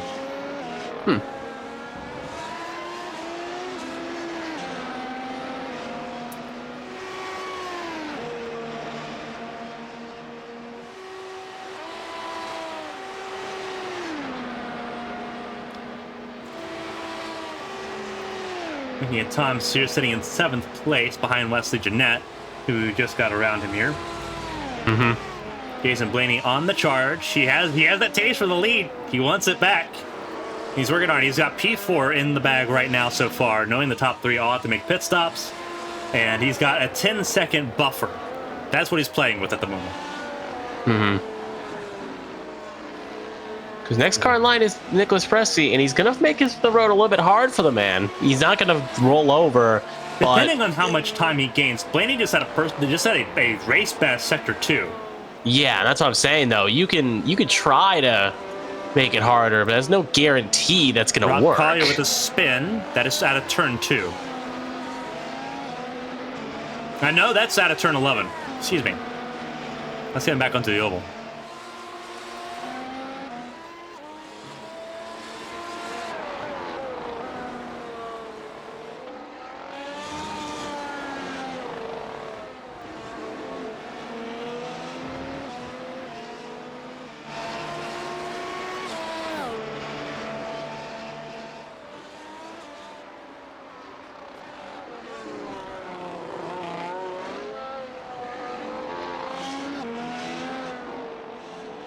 Here's Eli Sasek. Sasek is almost lost it out of turn 11. Yeah, back and kicked out. He's not coming in, but he's losing a lot of time now. It is dramatic now, the time that he is losing. When it cycles through, Jason Blaney is within 27 seconds. You need 45 is the pit delta. And Blaney, by the time all of this cycles through, will have almost a 20-second lead. Yeah, and considering it was about 7 seconds when Blaney made his pit stop. Big difference. Big difference in it.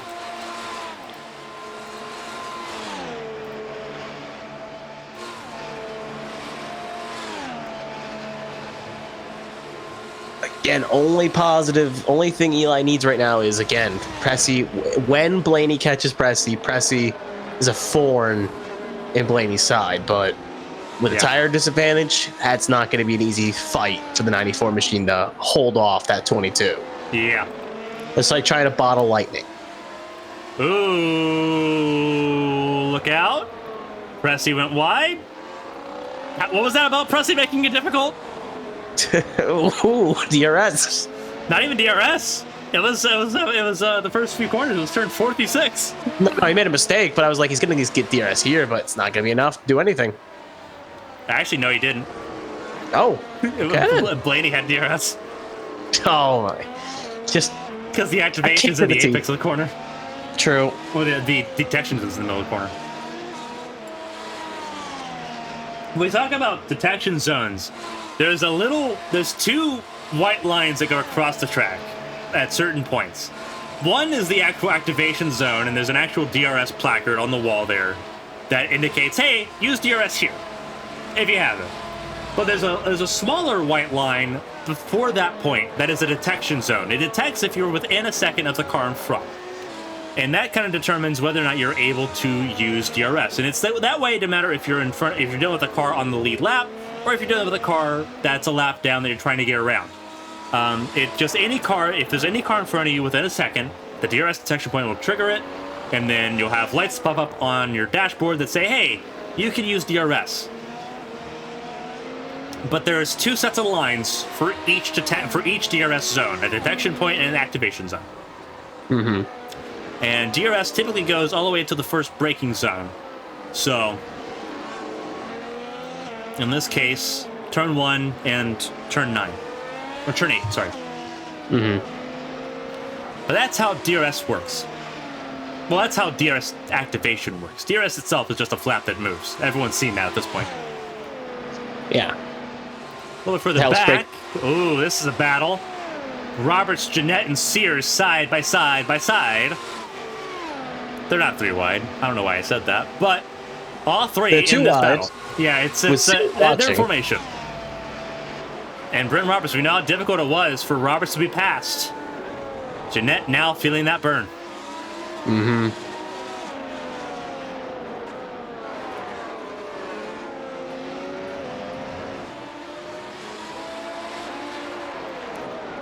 Here's the battle box between the 3. Mm-hmm.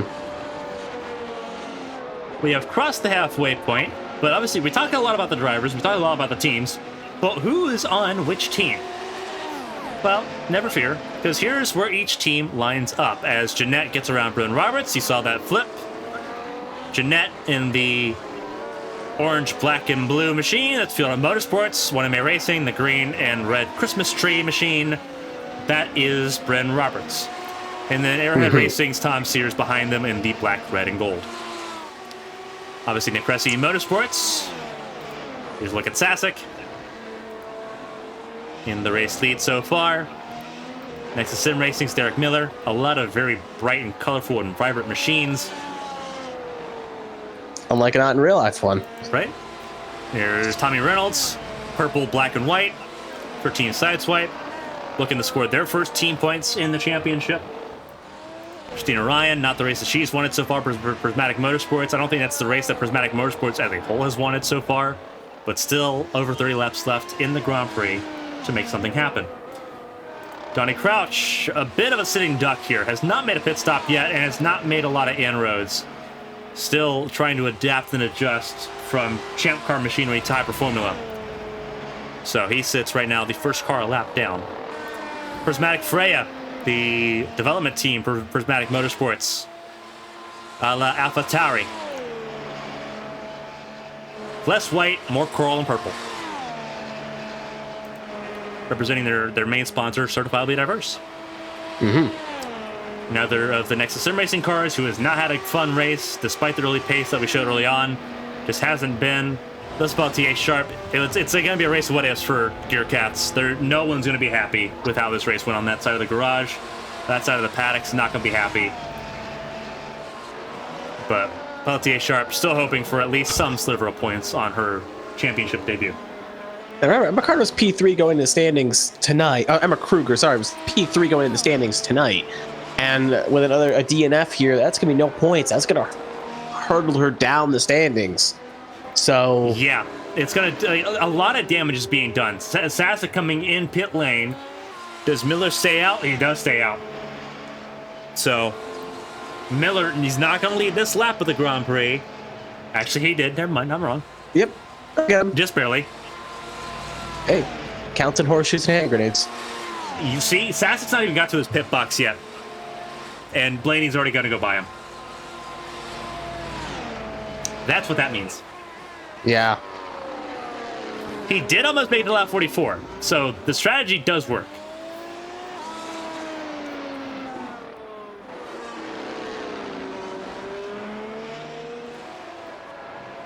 Sasek actually, he is in pit lane for a longer period of time. Pit lane still for Sasek. 20 seconds and counting. Damage.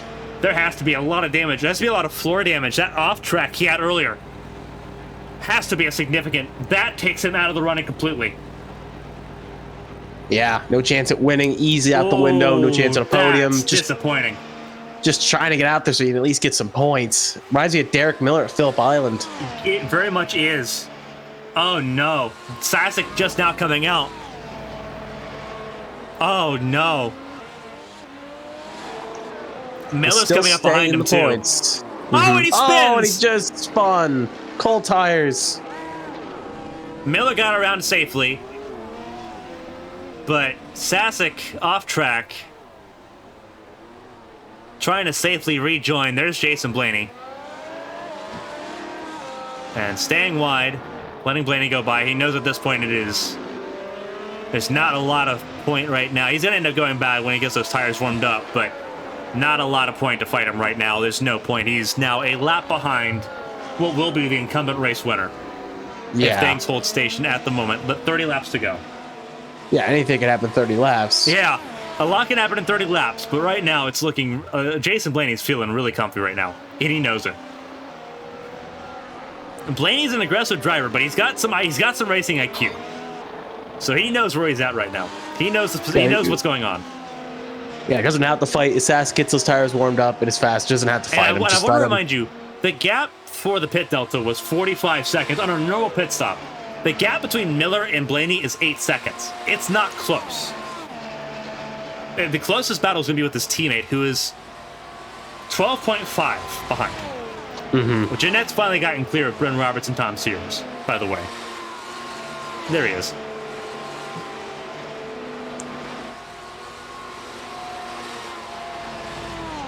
Tom Sears in the 5th spot. Has not yet made a pit stop, so he will drop down the order, but he is really hassling Bryn Roberts there. Both of them on the hard compound tire. They will go the longest in this race. They just haven't had the outright pace to make the most of it. Yeah. Bryn may pit slightly earlier than Roberts because, Roberts may pit slightly earlier than Sears only because Roberts spun on those hards, so maybe a little bit more blistery. So they may be a little bit more worn. It may actually even out with how long you have to be on those tires to make them work. It may actually even out. If Sears has been battling, if Sears has been pushing harder, then as Sears goes by here in the DRS break, in the DRS zone, you may be right on that, as Sears actually just overshot turn 10. But it could level itself out if enough laps are run on the same set of tires. And if someone pushes hard enough, it could easily level out.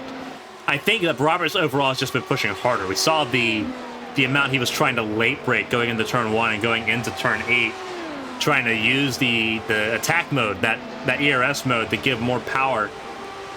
In full qualifying trim, these cars have 1,000 horsepower. Attack mode trim about 900 horsepower, 910, 920 horsepower. Still a lot of power going to mostly towards the rear wheels, and that will play an effect. But we saw Roberts is still battling with Sears. This is a back-and-forth battle for the top 5 provisionally. We'll see how long it sticks. Reynolds is coming up on him, though, 2.3 behind this battle. Sasek has gotten around Blaney. Blaney not making any fuss of it so far. He knows at this point his main adversary in this race is his teammate.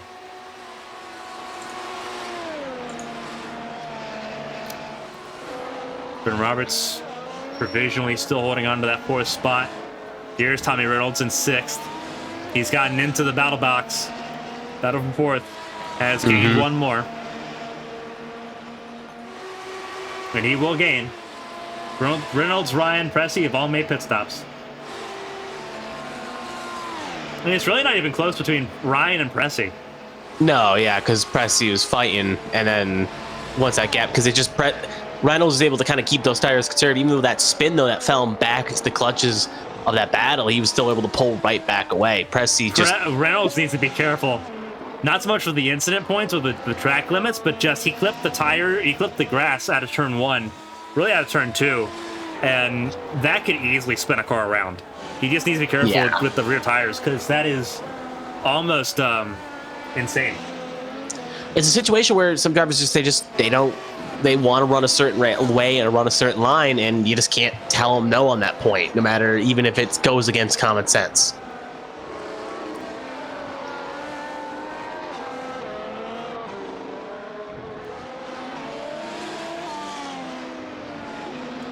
Reynolds got ahead of Sears. 2 drivers from the ARCS racing community. Typically find them on Sunday nights, the A Square Cup Series, which we'll be broadcasting Sunday evenings in 2023. Or occasionally you'll find them both together in the Champ Car World Series. Also on Wednesday nights in 2023. Yeah. So there's some promotion. Yeah, it's good to get some promotion. Reynolds up to 5th. He'll eventually be up to 4th when Roberts pits. He actually eventually could take 3rd if Miller pits, because he's been in that range. Yeah. Only downside is he'll be under pressure. Depending on what happens. We're beginning to run out of laps. So we're on lap 49 of 74. When the race leader crosses the line, it'll be 25 to go.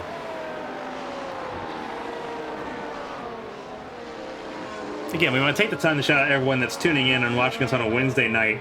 No matter where you are in the world, whether you're in the US, whether you're in South America, whether you're in Europe, Asia, we appreciate you spending your time with us this evening. We have a lot more coming this week. Obviously, tomorrow night, Champ Car Preseason Challenge action at Dover. Christina Ryan, who currently sits in the 6th position. The 7th position, excuse me. Will be leading the broadcast booth tomorrow night alongside Strix 9 Pulsatrix for race 3 of that season. Gonna be a lot of fun. Short track racing at Dover. I personally can't wait, but that's me, and I'm insane.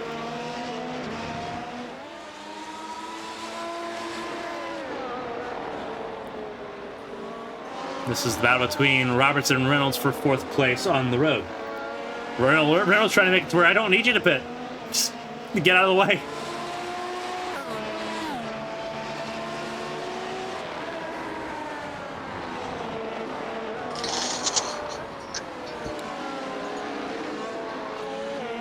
Just Reynolds kind of buying his time. Just don't want to press it too hard and make a mistake. But at the same time, though, because like, yeah, if he overpushes and overcorrects, he's still got a chance at P3, but you don't want to sit too behind Brent Roberts. We don't know when Brent Roberts will come in. But it looks like it's going to be pretty easy here. Flap going to open most likely Roberts for Tommy the Reynolds. Line. Ooh. Wow, that was interesting. Tommy Reynolds going to try to wait as late as he can, try to fake him out here. Latest of the late breakers, and it worked. Yep, and he'll take the spot. Give Some it to Tommy respect Reynolds. between those two. Roberts could admit when he was beat. So Reynolds up to P4. Stuff. Now, interestingly enough, the gap has extended between Blaney and Jeanette. It's now 14.5. And it's less than 6 seconds between Blaney and Miller. Yep. Again, Blaney doesn't have to press it knowing Miller's going to have to pit, so he doesn't have to force pushing it because his main competition behind him is Jeanette, who's 14 seconds. So he's in a situation where he knows that he doesn't have to go overly aggressive in either direction. Because when Miller pits, that's a 45-second delta. Yeah. So as long as, and if you make a mistake, it's only you'll fall out 45 seconds. And the same thing with Jeanette, it's a 14-second gap. So just keep it steady, and you'll be fine. For Jeanette, the worry becomes trying to hold off Reynolds, trying to make sure that you keep Reynolds covered off for the next about 22 laps. That becomes the biggest concern here as we watch Jeanette here in 3rd place. It's 5.6 between those two. Roberts in 5th, but again, Roberts, Sears, and Miller all have to pit still. Miller on the medium, Roberts and Sears on the hard.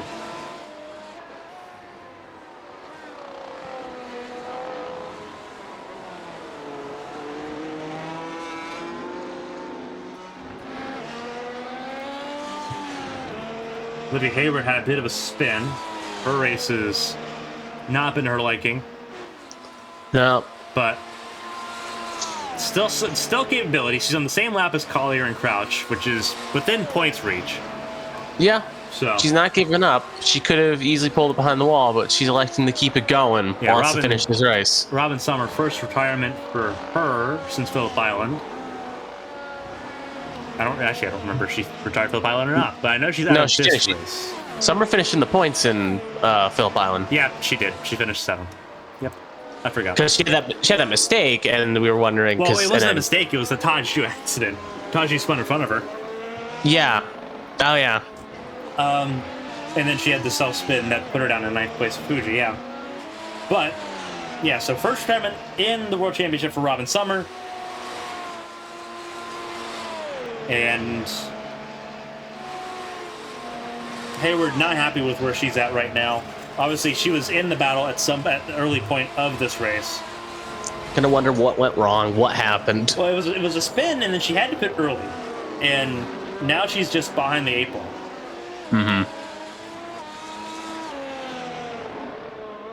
So Miller still leads this race, but the gap has come down. It's now the cliff has been reached on the medium tires.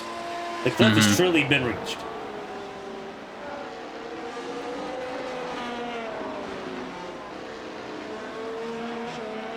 It'll be interesting to see how everything shakes out here because it's going to be difficult. Like, it's going to be difficult to see if Miller can stay in the top 5. I mean, he's stayed out too long. Yeah, I mean, looking at intervals, it's like 22. It's gonna be close. Well, yeah, because okay, so he may be 5th because it's Blaney, Jeanette, Reynolds, and then Ryan. Christina Ryan and Henry 4th. So he may actually end up being 5th. He comes down pit lane now. So there's that answer. Blaney inherits the lead. Wesley Jeanette will inherit 2nd place, and Thunder Reynolds will inherit 3rd.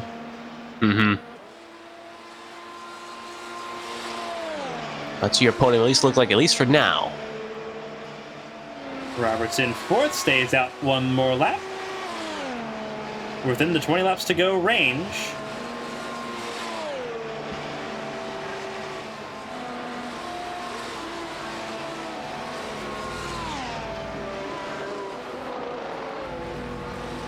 Yep, down to Sears, down to Ryan. That's what the buck will stop, but he'll get Miller one spot back. He's not too far away from Christina Ryan. He's going to have the sauce once those tires come the power. He will be, obviously, fastest probably to get around Ryan. Ben Roberts still has to pit, and Tom Sears is only 3 back in that regard. So he can easily get back in the top 5. That's no question about that. But can he go any higher? Can he get back to a podium position? Because, he's pretty far back right now. Yeah. But it's within reasonable distance if he can keep the pedal to the metal. So it's not impossible. Let's put it like that. He's got to somehow make 9 seconds up and go through traffic to do it. So we'll see. Yeah. Seen crazier things happen. We saw a lot of crazy things happen just earlier in this race. Yeah. Didn't have that in the bingo card.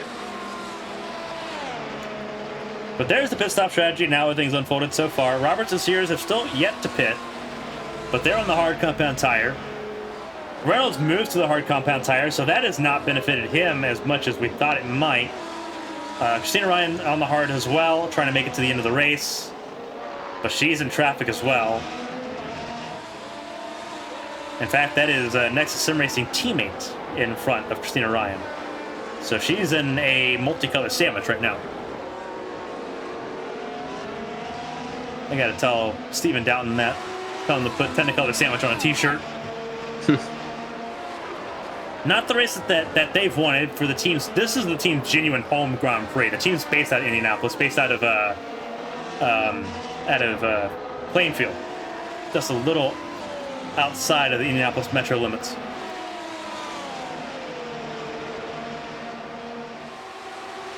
But right in the heart of Indiana.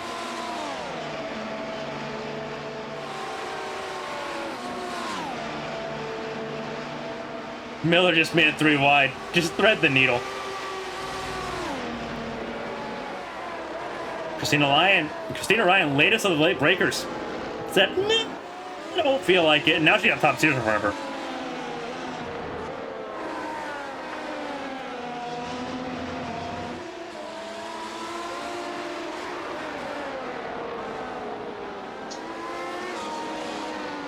And that's probably not what you're going to want if you're Derek Miller, because Ryan's going to get some assistance right ahead here from Sears.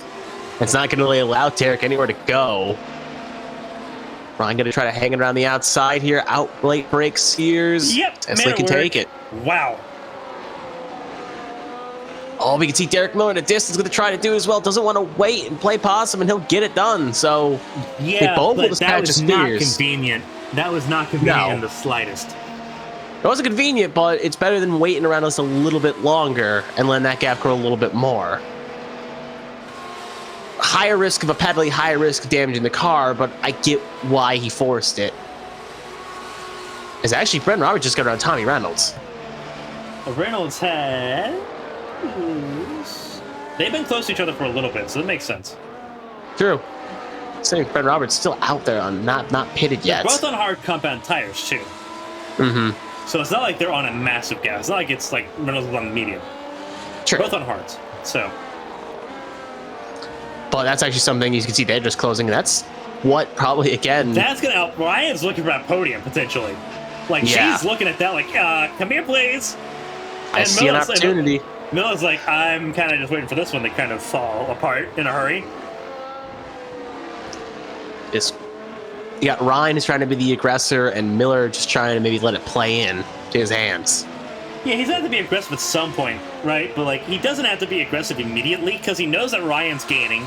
He knows that Rim Roberts just came down pit lane, so his podium fight is officially over. It's going to bump everyone up a spot. Yep. Well, almost everyone. Tom Sears has a pit stop incoming. He's the last driver to pit when he comes in. And we see that strategy box again, lower right of your screen. That's what that means when their pit stops are made and how long they've been on those tires.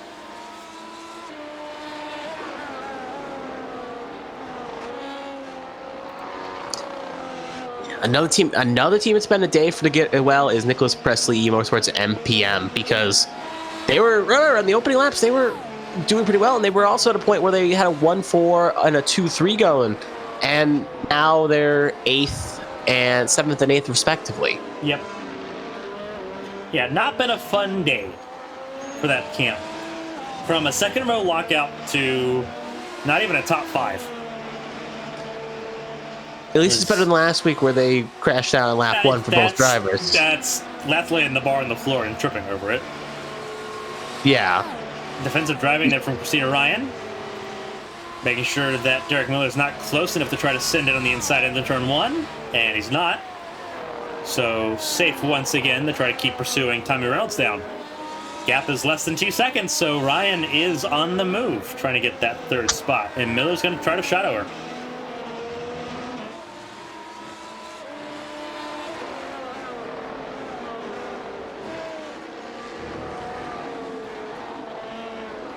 Blake Anderson in the chat. Why did they keep turning off the oval? The oval's the fun part.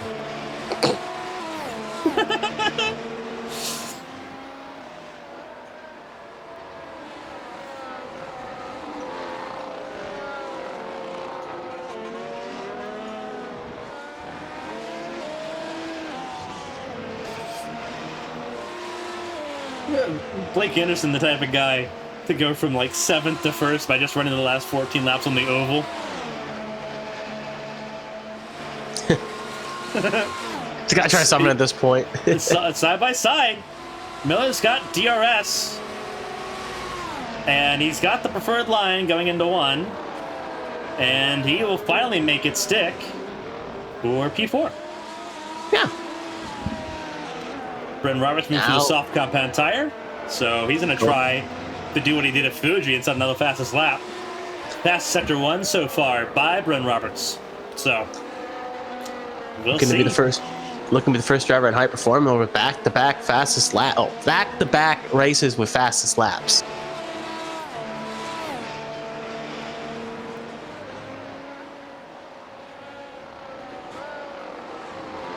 It is worth a point for if you are new around here. Yeah. It is worth 1 bonus point as long as you're inside the top 10. That's another thing to kind of point out. Like, your Cats is still scoring points because qualifying at the 3-2-1 point system for the top 3 in qualifying. It's like they're not empty-handed. No, like that does come into effect, and for Emma Carter, that is some solace, but it rings hollow. I mean, those points are the reason Derek Miller currently had the points lead going into today. Yeah, and he has the ability to hold on to it. Like it's not all curtains. Like because Jason Blaney didn't finish Phillip Island.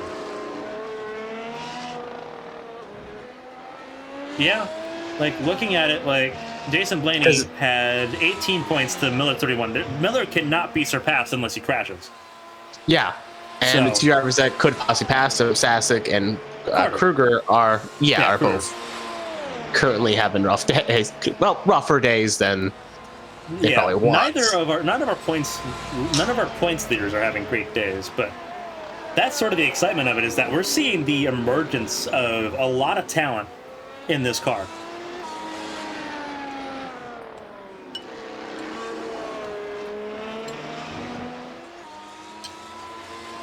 By the way, Brendan Roberts did take the fastest lap, 1:04.4.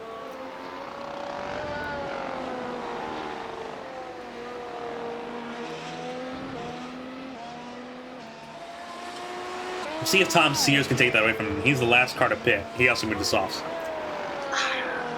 It will be a hard task, but Sears could try it. I think he's got some pace in that machine.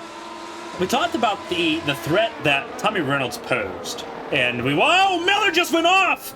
Oh no! He's going to miss. Oh my goodness!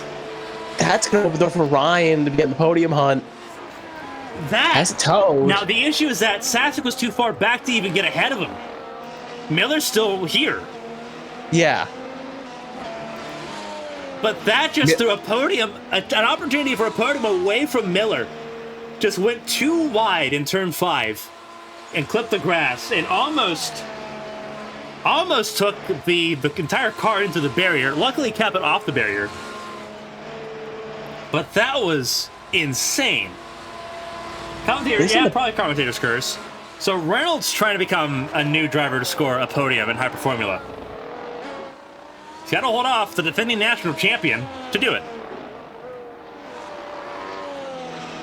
Both of them on the hard compound tire! Reynolds almost spun it. By the way, 11 laps to go. There's still a lot of time left in this Grand Prix. Mm-hmm. And now you got basically a oh, there he goes. Yep. And I was going to say, you have a regenerated Ryan behind, basically a Ryan that's kicked the hornet's nest. And now she just took that podium, said, thank you very much. Now she's on the last step of the podium. And for Ryan, this is a bit of a relief for her. She's been having a very rough time recently, like just mentally just been really, really down in how she's felt. This is going to be a bit of a spirit boost. Did not feel comfortable, did not feel happy with the car tonight, but she still got it. She's doing a good job so far. P3 now on an alternate strategy after a not so clean start of the race for her. Doing a really good job. Reynolds now left to see if he can try to scavenge that position back, but I think he was pushing so hard to go after Jeanette that he may have burnt the front of those tires off. Jason Blaney less than 10 laps away from Pater.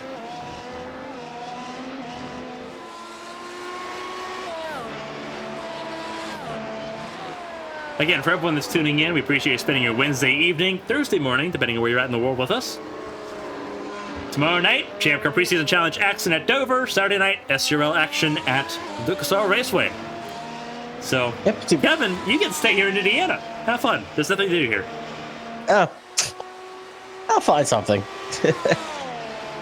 There's cornfields. There's corn mazes. Ooh, corn.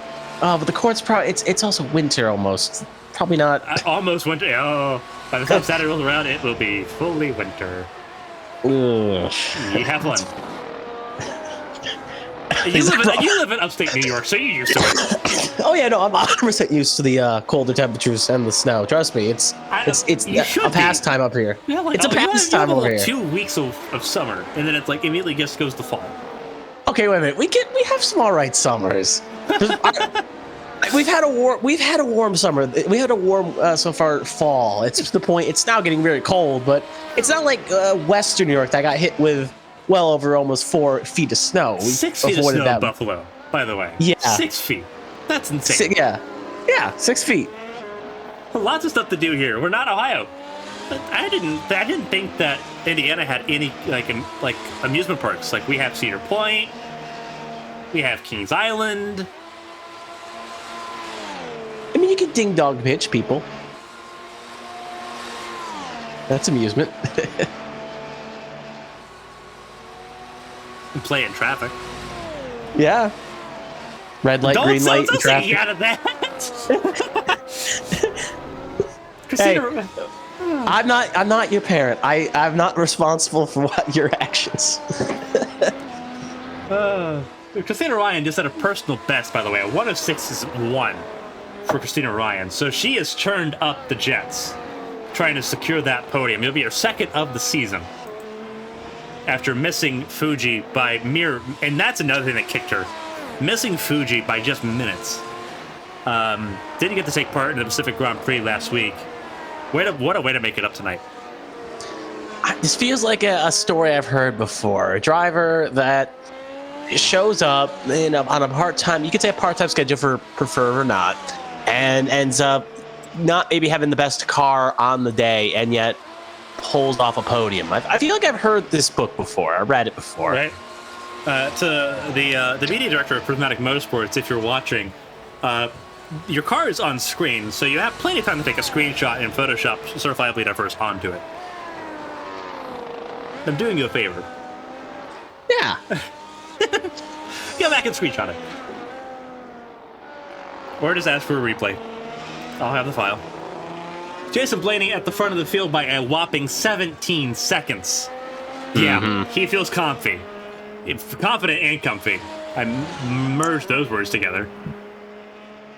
This is going to Ross Chastain it. I don't think it works. It didn't work in this car anyway, but I don't think it's going to work at all anymore now. They've made the walls a bit sticky.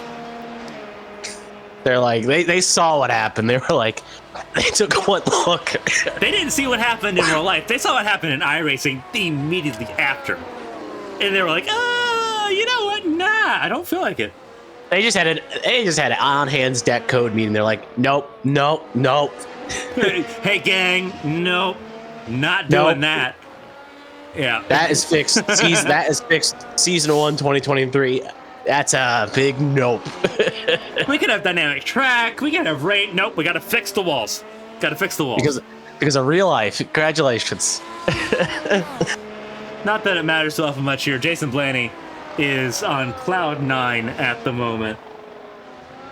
Again, we appreciate you all spending your night with us. Jason Blaney trying to win his first ever race win in ABN competition. He's had a lot ripped from him. Had it ripped from him at Texas in Champ Car, as well as at Rockingham. Had his engine diam at Long Beach under caution, which kind of took him out of podium contention at Long Beach, a track that he loves to go to.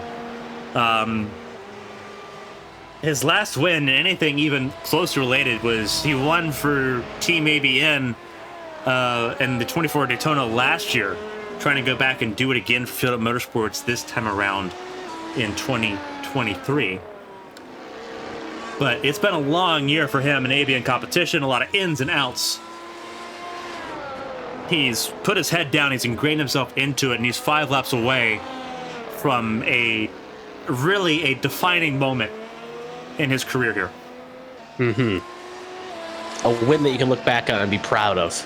And Wesley Jeanette deserves all the round of applause too. This is a flawless 1-2 result for Team Side, or not for Team Sideswipe, but for Field Up Motorsports. Tommy Reynolds for Team Sideswipe will score a good chunk of points. That is going to be very necessary for Team Sideswipe as far as the team championship is concerned. But Field Up Motorsports has done an incredible job. We saw Nick Pressey Motorsports showed up to play in Phillip Island. Then it was Nexus Sim Racing at Fuji last week. Field Up Motorsports, they showed up a little bit. They took attention. They grabbed a bit of the spotlight. Now they've grabbed it with both hands and said that wasn't enough. So really top-notch job by both Blaney and Jeanette. Balancing, not only practicing and testing for endurance racing next year, but also getting ready for Champ Car and balancing it with an active high-performance program. It is incredible what they've done. Even Lakeshore has a cheese store. Need for Speed Unbound. That's what I'm doing after this race. I am 100%. I have an article to write, but I want to play Need for Speed. I want to go fast in my Corvette. I didn't get the race last night, so I'm going fast in my Corvette. Jason Blaney closing the laps down. Coming to 3 laps to go. It's probably the hard 3 laps, even though it's such a big gap. You're like, oh, how is this so hard? These are not the hardest. There's laps that are the hardest, and there's laps that are the longest. These are the longest. Correct. He just has to keep his wheel planted. It's not like we're at a Belle or it's not like you're at the end of a run in the Daytona 24. Like those laps are extremely grueling. Yeah. These laps are just extremely long. Yeah, you're correct on that one. It's just long because it's sort of like your laps in Indianapolis in May. Those were not the longest. Those were the toughest laps. Yeah, because your mental focus has to be on point. His doesn't. His he knows what's coming. It doesn't seem to ever get closer until it happens. Oh! What did I just say? He's got it. He's got the gap. He's got time, but there's lapse of judgment. Yeah. We talked about him so much, and we're getting so much glowing praise. His only mistake of the race was that. But now he's at the long straightaway. This is the great part about making a mistake on turn 11, is that you have a long straightaway. They get the tires cleaned off. So he's good. No damage, no injury, but Just 2 laps just to go. He's like, okay, I'm awake again. Yep, I was dozing off. Well, you know what? He was being friendly. He made the race results look closer. Yeah, That'll be his excuse. Gotta make it look good. 1-2 look a little closer because hey, Jeanette kept his cool and was able to easily fight per se. So yeah, let's get him a little closer than it looked. You just got to be very careful now because, as Judith Cooper kind of pointed out in the Twitch chat, those tires are going to feel like lava now these next 2 laps. Probably could do it again, and he have still a 2-second lead. Don't but then challenge him. Yeah, don't kick the horn instead of allow Jeanette to get closer. Let's just make sure everything goes well this time. It does. 1 more lap to go after when they cross the line. So Jason Blaney survived. He's awake now. He's aware. He's coherent. Coming out of the final corner, he'll take the white flag. 1 more lap for Jason Blaney in Field Up Motorsports. Destiny awaits.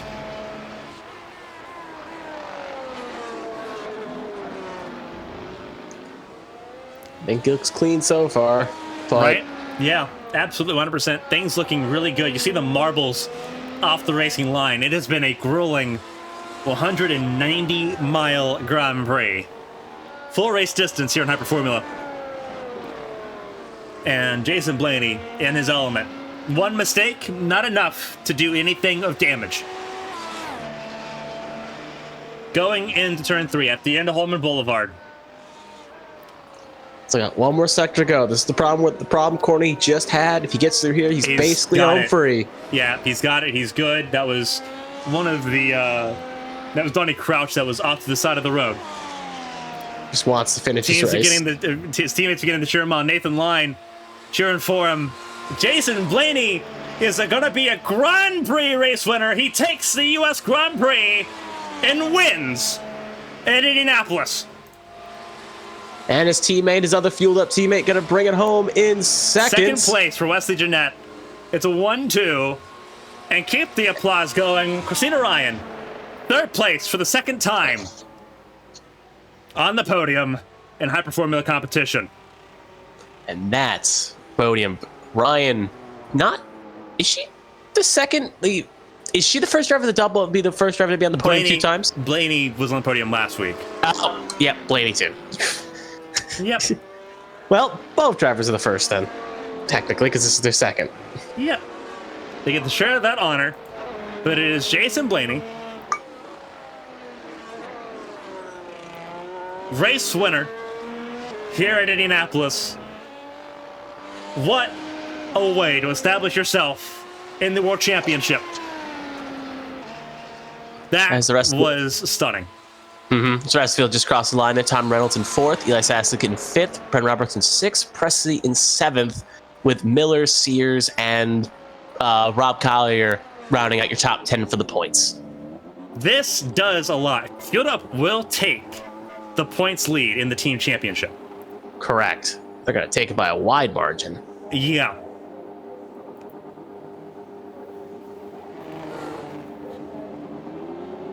They also get the first Hyper Formula 1-2 for our team.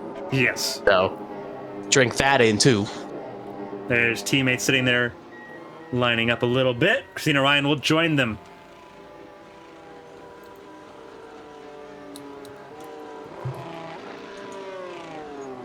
What a result. Christina Ryan will pull up to complete the podium. And what a pretty picture that is.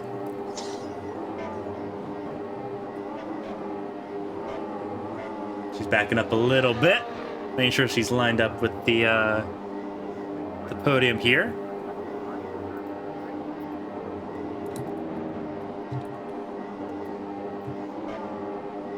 What a race. Phenomenal result all around.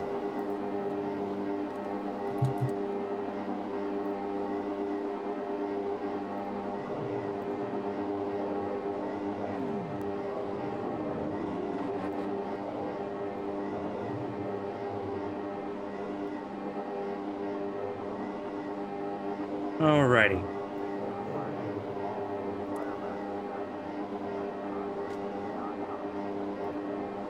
As we get everything ready to go, it's time for the national anthem that we didn't get to hear at Fuji, but we will get to hear it here tonight. Fingers crossed. Yeah, fingers right.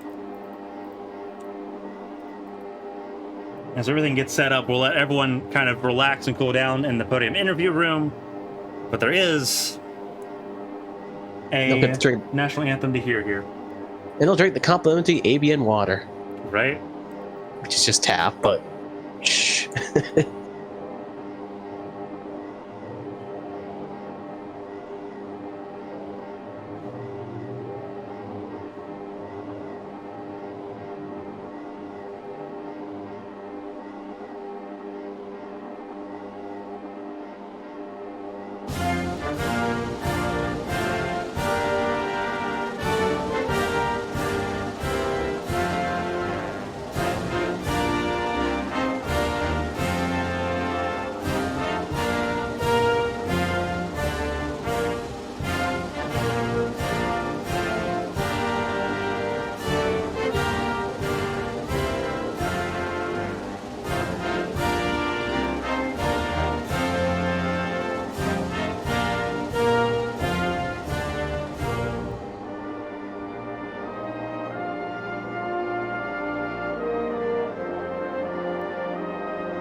Alrighty. So, what a group for a podium interview tonight here at the U.S. Grand Prix in Indianapolis. Race winner Jason Blaney, second place Leslie Jeanette, and third place Christina Ryan. A lot to break down in this Grand Prix. We'll start with our race winner. Jason, you with us? I am with you. Alrighty, Jason. Welcome to Grand Prix history. You're a World Championship race winner. You made it look very easy. It all fell into your lap, and you brought it home very, very well. How are you feeling tonight, man? To hear you say those words gave me chills. It took so long to be able to hear those words to be able to be ranked in a high class of ABN. It's a surreal feeling for sure, and honestly super unexpected. Last week I felt like I was starting to become one with the car, and this track with a little bit more familiarity to it. I don't. Everything happened the right way, honestly. I can't be more ecstatic to the way our team performed, and Wesley for always helping me in every single step of the way. I wouldn't be nowhere near as quick if it wasn't for him breaking stuff down to me every week. But as soon as I knew that the race flew by and I got to 31 on the set of softs, I was like, all right, well, we're almost already halfway and the mediums can do it. So I didn't waste any time, and I guess the early pit strategy worked for me, but it was definitely unexpected to see me up on the top of the leaderboard. The way this race played out, obviously you got in the podium last week, so it was 2 podiums in a row. You moved to second in the World Championship standings for the team. Field Up Motorsports now World Teams Champion leader at the moment. It's a big thing for this team. Obviously, this team's done so much to try to build itself up over this past year, from the 24 at Daytona through the partial Champ Car season, obviously the first podium with Matthew Montgomery, going into 2023, all the stuff that's been built. And obviously we'll talk to Wesley and get his thoughts here in just a second.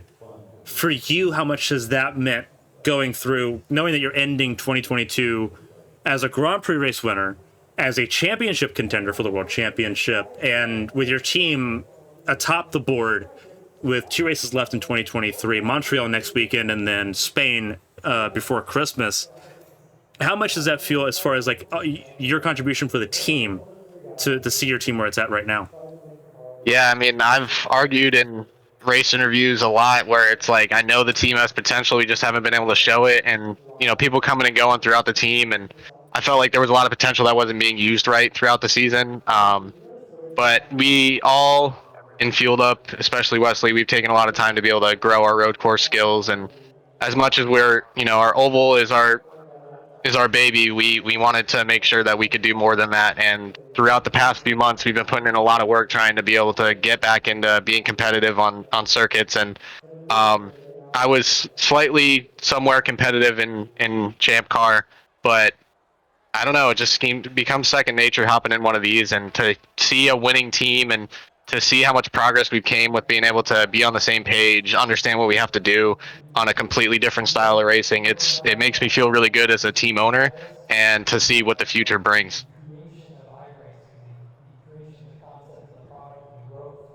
Wesley, obviously, a really good feeling. Obviously, you had the pace at Fuji, just not everything fell into place the way you wanted it to. Debut podium in ABN competition. Obviously, you did a few Champ Car races, but both of you have shined here tonight. Wesley, first podium. How are you feeling? That was a bit intense. You were in the thick of it. Yeah, man, I feel great. And it's just awesome. I'm just as happy that Jason won as if I'd have won myself, and to have us both on the front row is just, man, we've come a long way. And I've been racing with these guys for a year. Actually, first time I raced with them, like you mentioned, the 24 last year, so a little less than a year actually. So, but we got our core group, man. We just all communicate really well. Me and Jason feed off each other great. All 4 of us. But yeah, I feel great. Obviously, so you had a lot of time battling tonight. You spent a lot more time battling than Jason did. Jason kind of got to just walk away with everything fell through. Being able to put your elbows out and battle as much as you're able to tonight, you didn't get to do that a lot of Fuji, just because we didn't have the numbers of Fuji. Having all of the cars that we had tonight, we had 19 take the grid, and you're second of that, only to your teammate. How does that feel? How does that feel as a confidence boost going into what is going to be an even more intense part of the calendar coming up? Yeah, huge confidence boost. After the first race, to be honest with you, I was like, man, even finishing one of these is going to be an accomplishment, because it's just these cars, you just got to stay on top of them, you know, the whole time. And then last week happened, got a lot of confidence from that. But then tonight, being able to race around all these guys and keep the car clean and bring it home second, yeah, just huge confidence boost.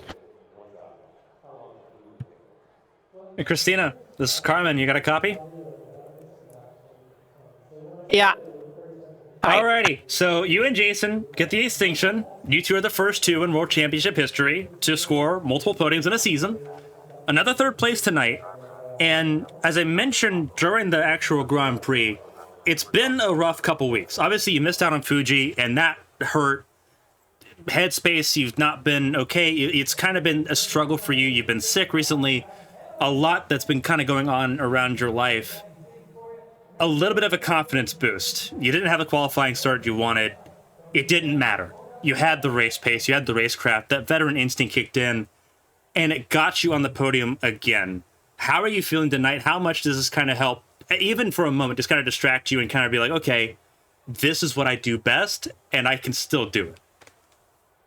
Honestly, a little bummed because I came in and I didn't have a very good attitude. I kind of didn't want to race tonight. I was feeling kind of crummy, but you know, I just popped in. I really love this track a lot. I'm glad I finally seem to have made amends with the gods of Indy. So, yeah, I know we did really well here with the Champ Car, and I love this track for Indy or F1. It's probably one of the most unique ones for F1 to have raced on. I race the '06 cars on Assetto all the time, or the '07 cars all the time here. It's just such a blast, and the car felt good. I was worried we'd be slow in a straight line, and I'm a little bummed about that because I was crying and moaning for a bit because we just didn't have a lot of straight line speed, but figured out the hybrid system and how to maximize it around here, which is something I usually don't play with, but I figured I'd give her a go, and just started passing people. We had a horrible start. I spun my tires, and I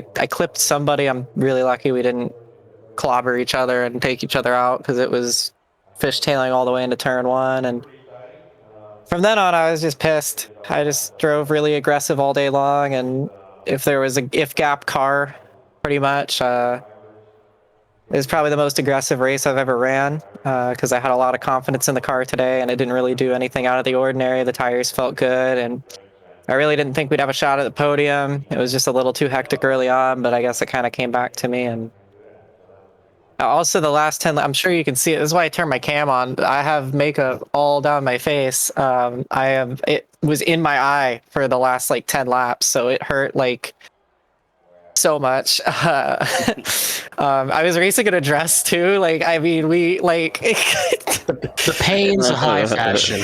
Yeah, exactly. Fashion is pain. There really wasn't. I didn't have time to change before the race or anything, so I kind of just rolled in with it. So we'll take that. I really was hoping we'd have the pace to try and go for a win here. I really love this place, but settle for P3. We did good. I think we more than maximized what we were looking for. I'm surprised we even made the top 5. So, yeah. Well, all of you did a phenomenal job tonight. Obviously, Chrissy kind of showing the effects of it. We'll have to get Discord set up so we can actually properly show that. But I told you what the. We didn't expect to have to do it, and I haven't set it up because I've been working. But obviously, we're gonna see stuff on Twitter later because it's a well-earned podium. Obviously, it's a team effort. That's what part of this is about. There's a World Drivers' Championship and World Teams Championship, so there's a lot of things to go around. We'll go back up the podium. So, Chrissy, we'll start with you. If there's anyone to say thank you to, obviously, Prismatic Motorsports, a big group. The 4 cars here tonight, unfortunately, not the race that the team itself as a whole wanted, but for you, valuable points, 15 of them to go towards both championships. Is there anyone you want to say thank you to and a shout out? Chrissy, the floor is yours. Yeah, shout out to Emmy for making the setup. I doubted her a lot this afternoon. I was wondering why we had the kind of setups that we had for that, but the car ended up being great tonight. So I think I should just learn to not question her ways. But so yeah, shout out to her. She did an awesome job with the car. Thanks to Robin for keeping me focused for the practice session. I know Ohei's really pissed at herself right now, but she did a good job. I'm proud of her for sticking it out, and she has a lot to be proud of with that, even if she doesn't think so. And Judith as well. It was fun. It's always anytime Judith jumps into the race, it's gonna get a lot more. It's gonna get fun. So. Other than that, thanks to anybody who watched. Thanks to everybody who supports every week. Thanks to Prix in general for keeping my front wing on my life. Thanks to you all for broadcasting. It was fun. Hope we put on a show. I made some big moves tonight. So yeah, and congrats, of course, to Jason and Wesley. They drove great tonight. Really happy for them to get the 1-2. It was really well earned from both of them. So Wesley, obviously we'll hear from both you and Jason here, but Wesley, if there's anyone you want to shout out and say thank you to, obviously fueled up first 1-2 in World Championship history, and what a way to do it at home. If there's anyone you want to shout out in particular, the floor is yours, Wesley. Yeah, the guys back at the shop, Nathan Line and John Tiller, our other teammates that we spend so much time with working on stuff. My partner to my left here, Jason, and Christina, congratulations to you two for your podium. Clark Heating and Cooling, one of our big sponsors, and I'll let Jason can run down the other list of those. So, and you for everything you do, all the fellow racers who came tonight and come every week and help us put on a show and make this fun. So, thank you for that. We appreciate it, Wesley. Again, congrats. First podium in ABN competition, and what a podium to do it on. So, and congrats and enjoy it. Obviously, Montreal next week, so the work doesn't stop. Nope, never does. That's the fun part. Right? Jason, obviously, man of the hour, man of the week is going to be, you get your own headline in the news articles on avnesports.com, but you're a world championship race winner. You're second in points on the driver's side. Team itself now leading. Obviously, a big group behind you. Wesley read some. Nathan Lyon was cheering you on there at the end. So big night overall for Fueled Up. If there's anyone to shout out anything you say thank you to, Jason, the floor is yours. Congrats on winning the U.S. Grand Prix. Still doesn't sound real, but thank you very much. Obviously, Fueled Up Motorsports. It's an amazing place to call home. I couldn't ask for anything else. Wesley, couldn't ask for a better teammate. John Tiller, Nathan Lyon, always really good people. Good people in my life for sure that I thank every day. They're someone that would not make this in the same place. Obviously, Clark Heating and Cooling, they help us a lot out with funding. Swift Home Buyers, Admin Box, W Energy, they all help us a lot on our financial grind of being able to make iRacing a thing and allow us to grow each and every week. So I'm super thankful of them. Of course, you and everyone at ABN and this league and the leagues that I've been, that I will continue to be in, and the ones that I've been in previously that are operated by ABN. I'm super thankful that I have the privilege to be a part of them. It's just amazing. Christina, really good race. A bit of a disconnect there for Jason's microphone. See if you can plug that back in. It unplugged the cord, and when I unplug the cord, it goes out. But Christina, a really good drive for the car that you had. Damn mirror off. Appreciate it. But yeah, just good race and great broadcast. Thank you for everyone that watches every week and supports ABN's grind, and everyone else, every other team that fields this league. It's a pleasure. All three of you enjoy the podium going into Montreal next week. Obviously, you're going to be even more high speed, going to be a little bit even more intense. But all three, podium at home. Obviously, none of you are from Indiana, but it's a home race and by default. So I lived here for a while. Right? I lived in Indiana for a while. Yep. All three of you, phenomenal job tonight. Enjoy it. Take the time to soak it in and relax. It's been a long race, but you've earned it. Congratulations. Enjoy it, and we'll see you in Montreal. Thanks. Thank you very much. Thank you.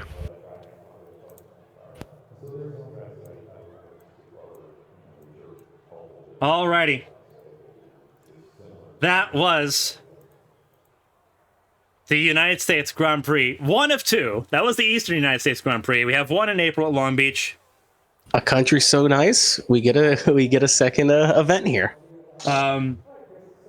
Next week, Circuit Gilles Villeneuve. It's the Grand Prix of Canada. Race 4 of 16 on the way to our first world champions. Who's it going to be? Jason Blaney's made his hit name pretty well renowned in that hat, along with Derek Miller and Eli Sasek. Everyone else, a little bit of work to do. Christina Ryan making herself known as well after missing Fuji. It's another podium. She's 2 for 2 in World Championship appearances on podiums here. So great job by her tonight. Third place. What's the Jeanette? Doing a really good job. I thought that was a photo, not a live shot. Right? Yeah. But good job by Fueled Up Motorsports. 1-2. Prismatic Motorsports on the podium for the second time.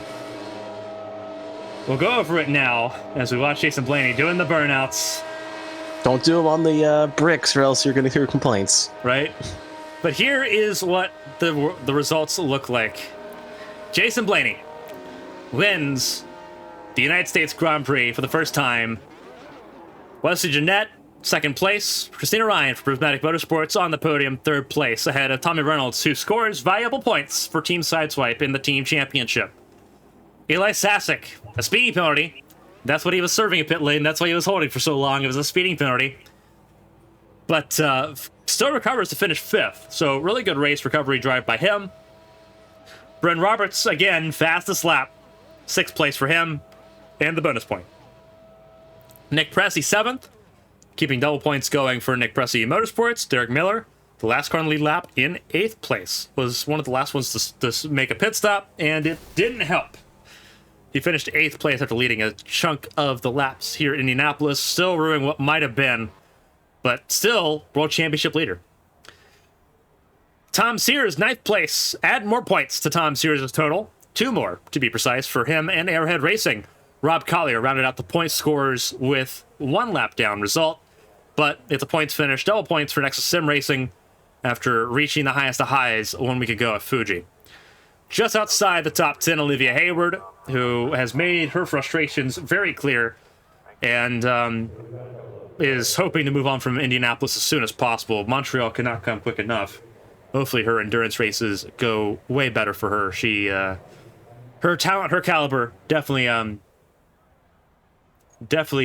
mean a lot more than just an 11th place finish here tonight. So she has obviously a lot on her end that she wants to kind of showcase again after obviously finishing 6th at Phillip Island really 3 weeks ago.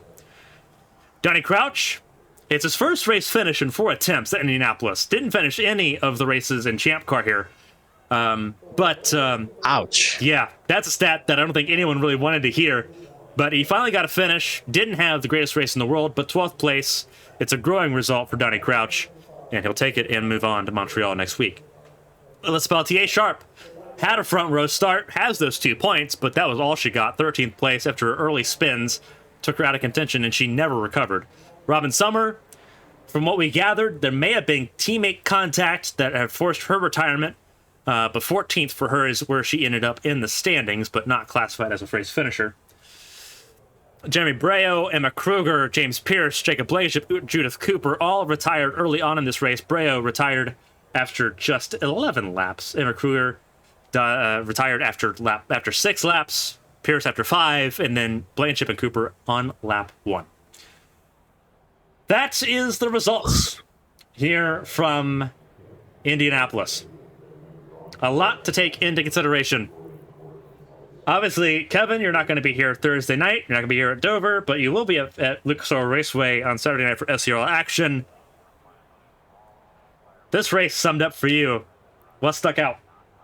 The chaos in the first 7 laps. I think that's a big sticking out point where it looked just like pandemonium was happening in and out. But other than that, the other main thing, Blaney and Fueled Up Motorsports played it to a perfect. They rode out, like we were talking about in the pre-race, is just having to survive the chaos. The first 3 rounds, they strode the chaos. They made the strategies work. They knew how to do everything right, and that's why they got the 1-2 and the first 1-2 in Hyper Formula history for Fueled Up Motorsports. And I'm going to go out on a limb and say this right now. Going into Canada next week, we are going to have another a Hyper Formula debutante winner. I don't think we're going to have a repeat winner yet. And that's my honest opinion. Someone clip that. That's going to be interesting. It's hard because we've already had 3 really good drivers win so far with Sasek, Miller, and now Jason Blaney. It's interesting. And I tell you could be right. You could be right on that. There's Jeanette. There's Ryan. Tom Reynolds had pace. You could very well be right on that. We'll see. That's why I'm not saying a name, because I put a name down. That's instantly I'm going to get a knock on the door as soon as the stream ends. Like, right? Why'd you say my name? Right. For everyone that tuned in tonight, we appreciate you so much. For everyone that followed us, we are now less than 10 from 300 in our first giveaway. But so good of a race result here tonight. Jason Blaine and Wesley Jeanette, 1-2 for Field Up Motorsports. Christina Ryan, 3rd place. Tomorrow night, 8 p.m., get ready for some very high-stakes, high-speed action. The Champ Car Preseason Challenge rolls through Dover Motor Speedway. It's a fast one. It could be chaos, but it's going to be a lot of fun. Christina Ryan, who was on the podium tonight, will be in the broadcast booth for that one alongside Strix9 and Pulsatrix for the race. I'll be in the car, having to endure 150 laps of Dover, so wish me luck. And then Saturday night, SCRL action from Luxor Raceway. The last race to determine the championship for the SCRL Truck Series. Should be a doozy. It's going to be a fun one, to say the very least. To everyone that followed us, all of the people that tuned in and watched and supported us so far this week, we appreciate it so much. Thank you all so much for everything you've done for us this year. Let's end it out on a high note, as high as possible. We're going to be very busy these next 3 weeks. But until then, on behalf of Kevin Young, on behalf of everyone here at ABN, on behalf of everyone fighting for the championship, I'm Carmen Hardy. Thank you all so much. This is it from the Brickyard. Next week, Viva la Canada. We're going to Montreal. Until then, stay safe. Take care. We'll see you there.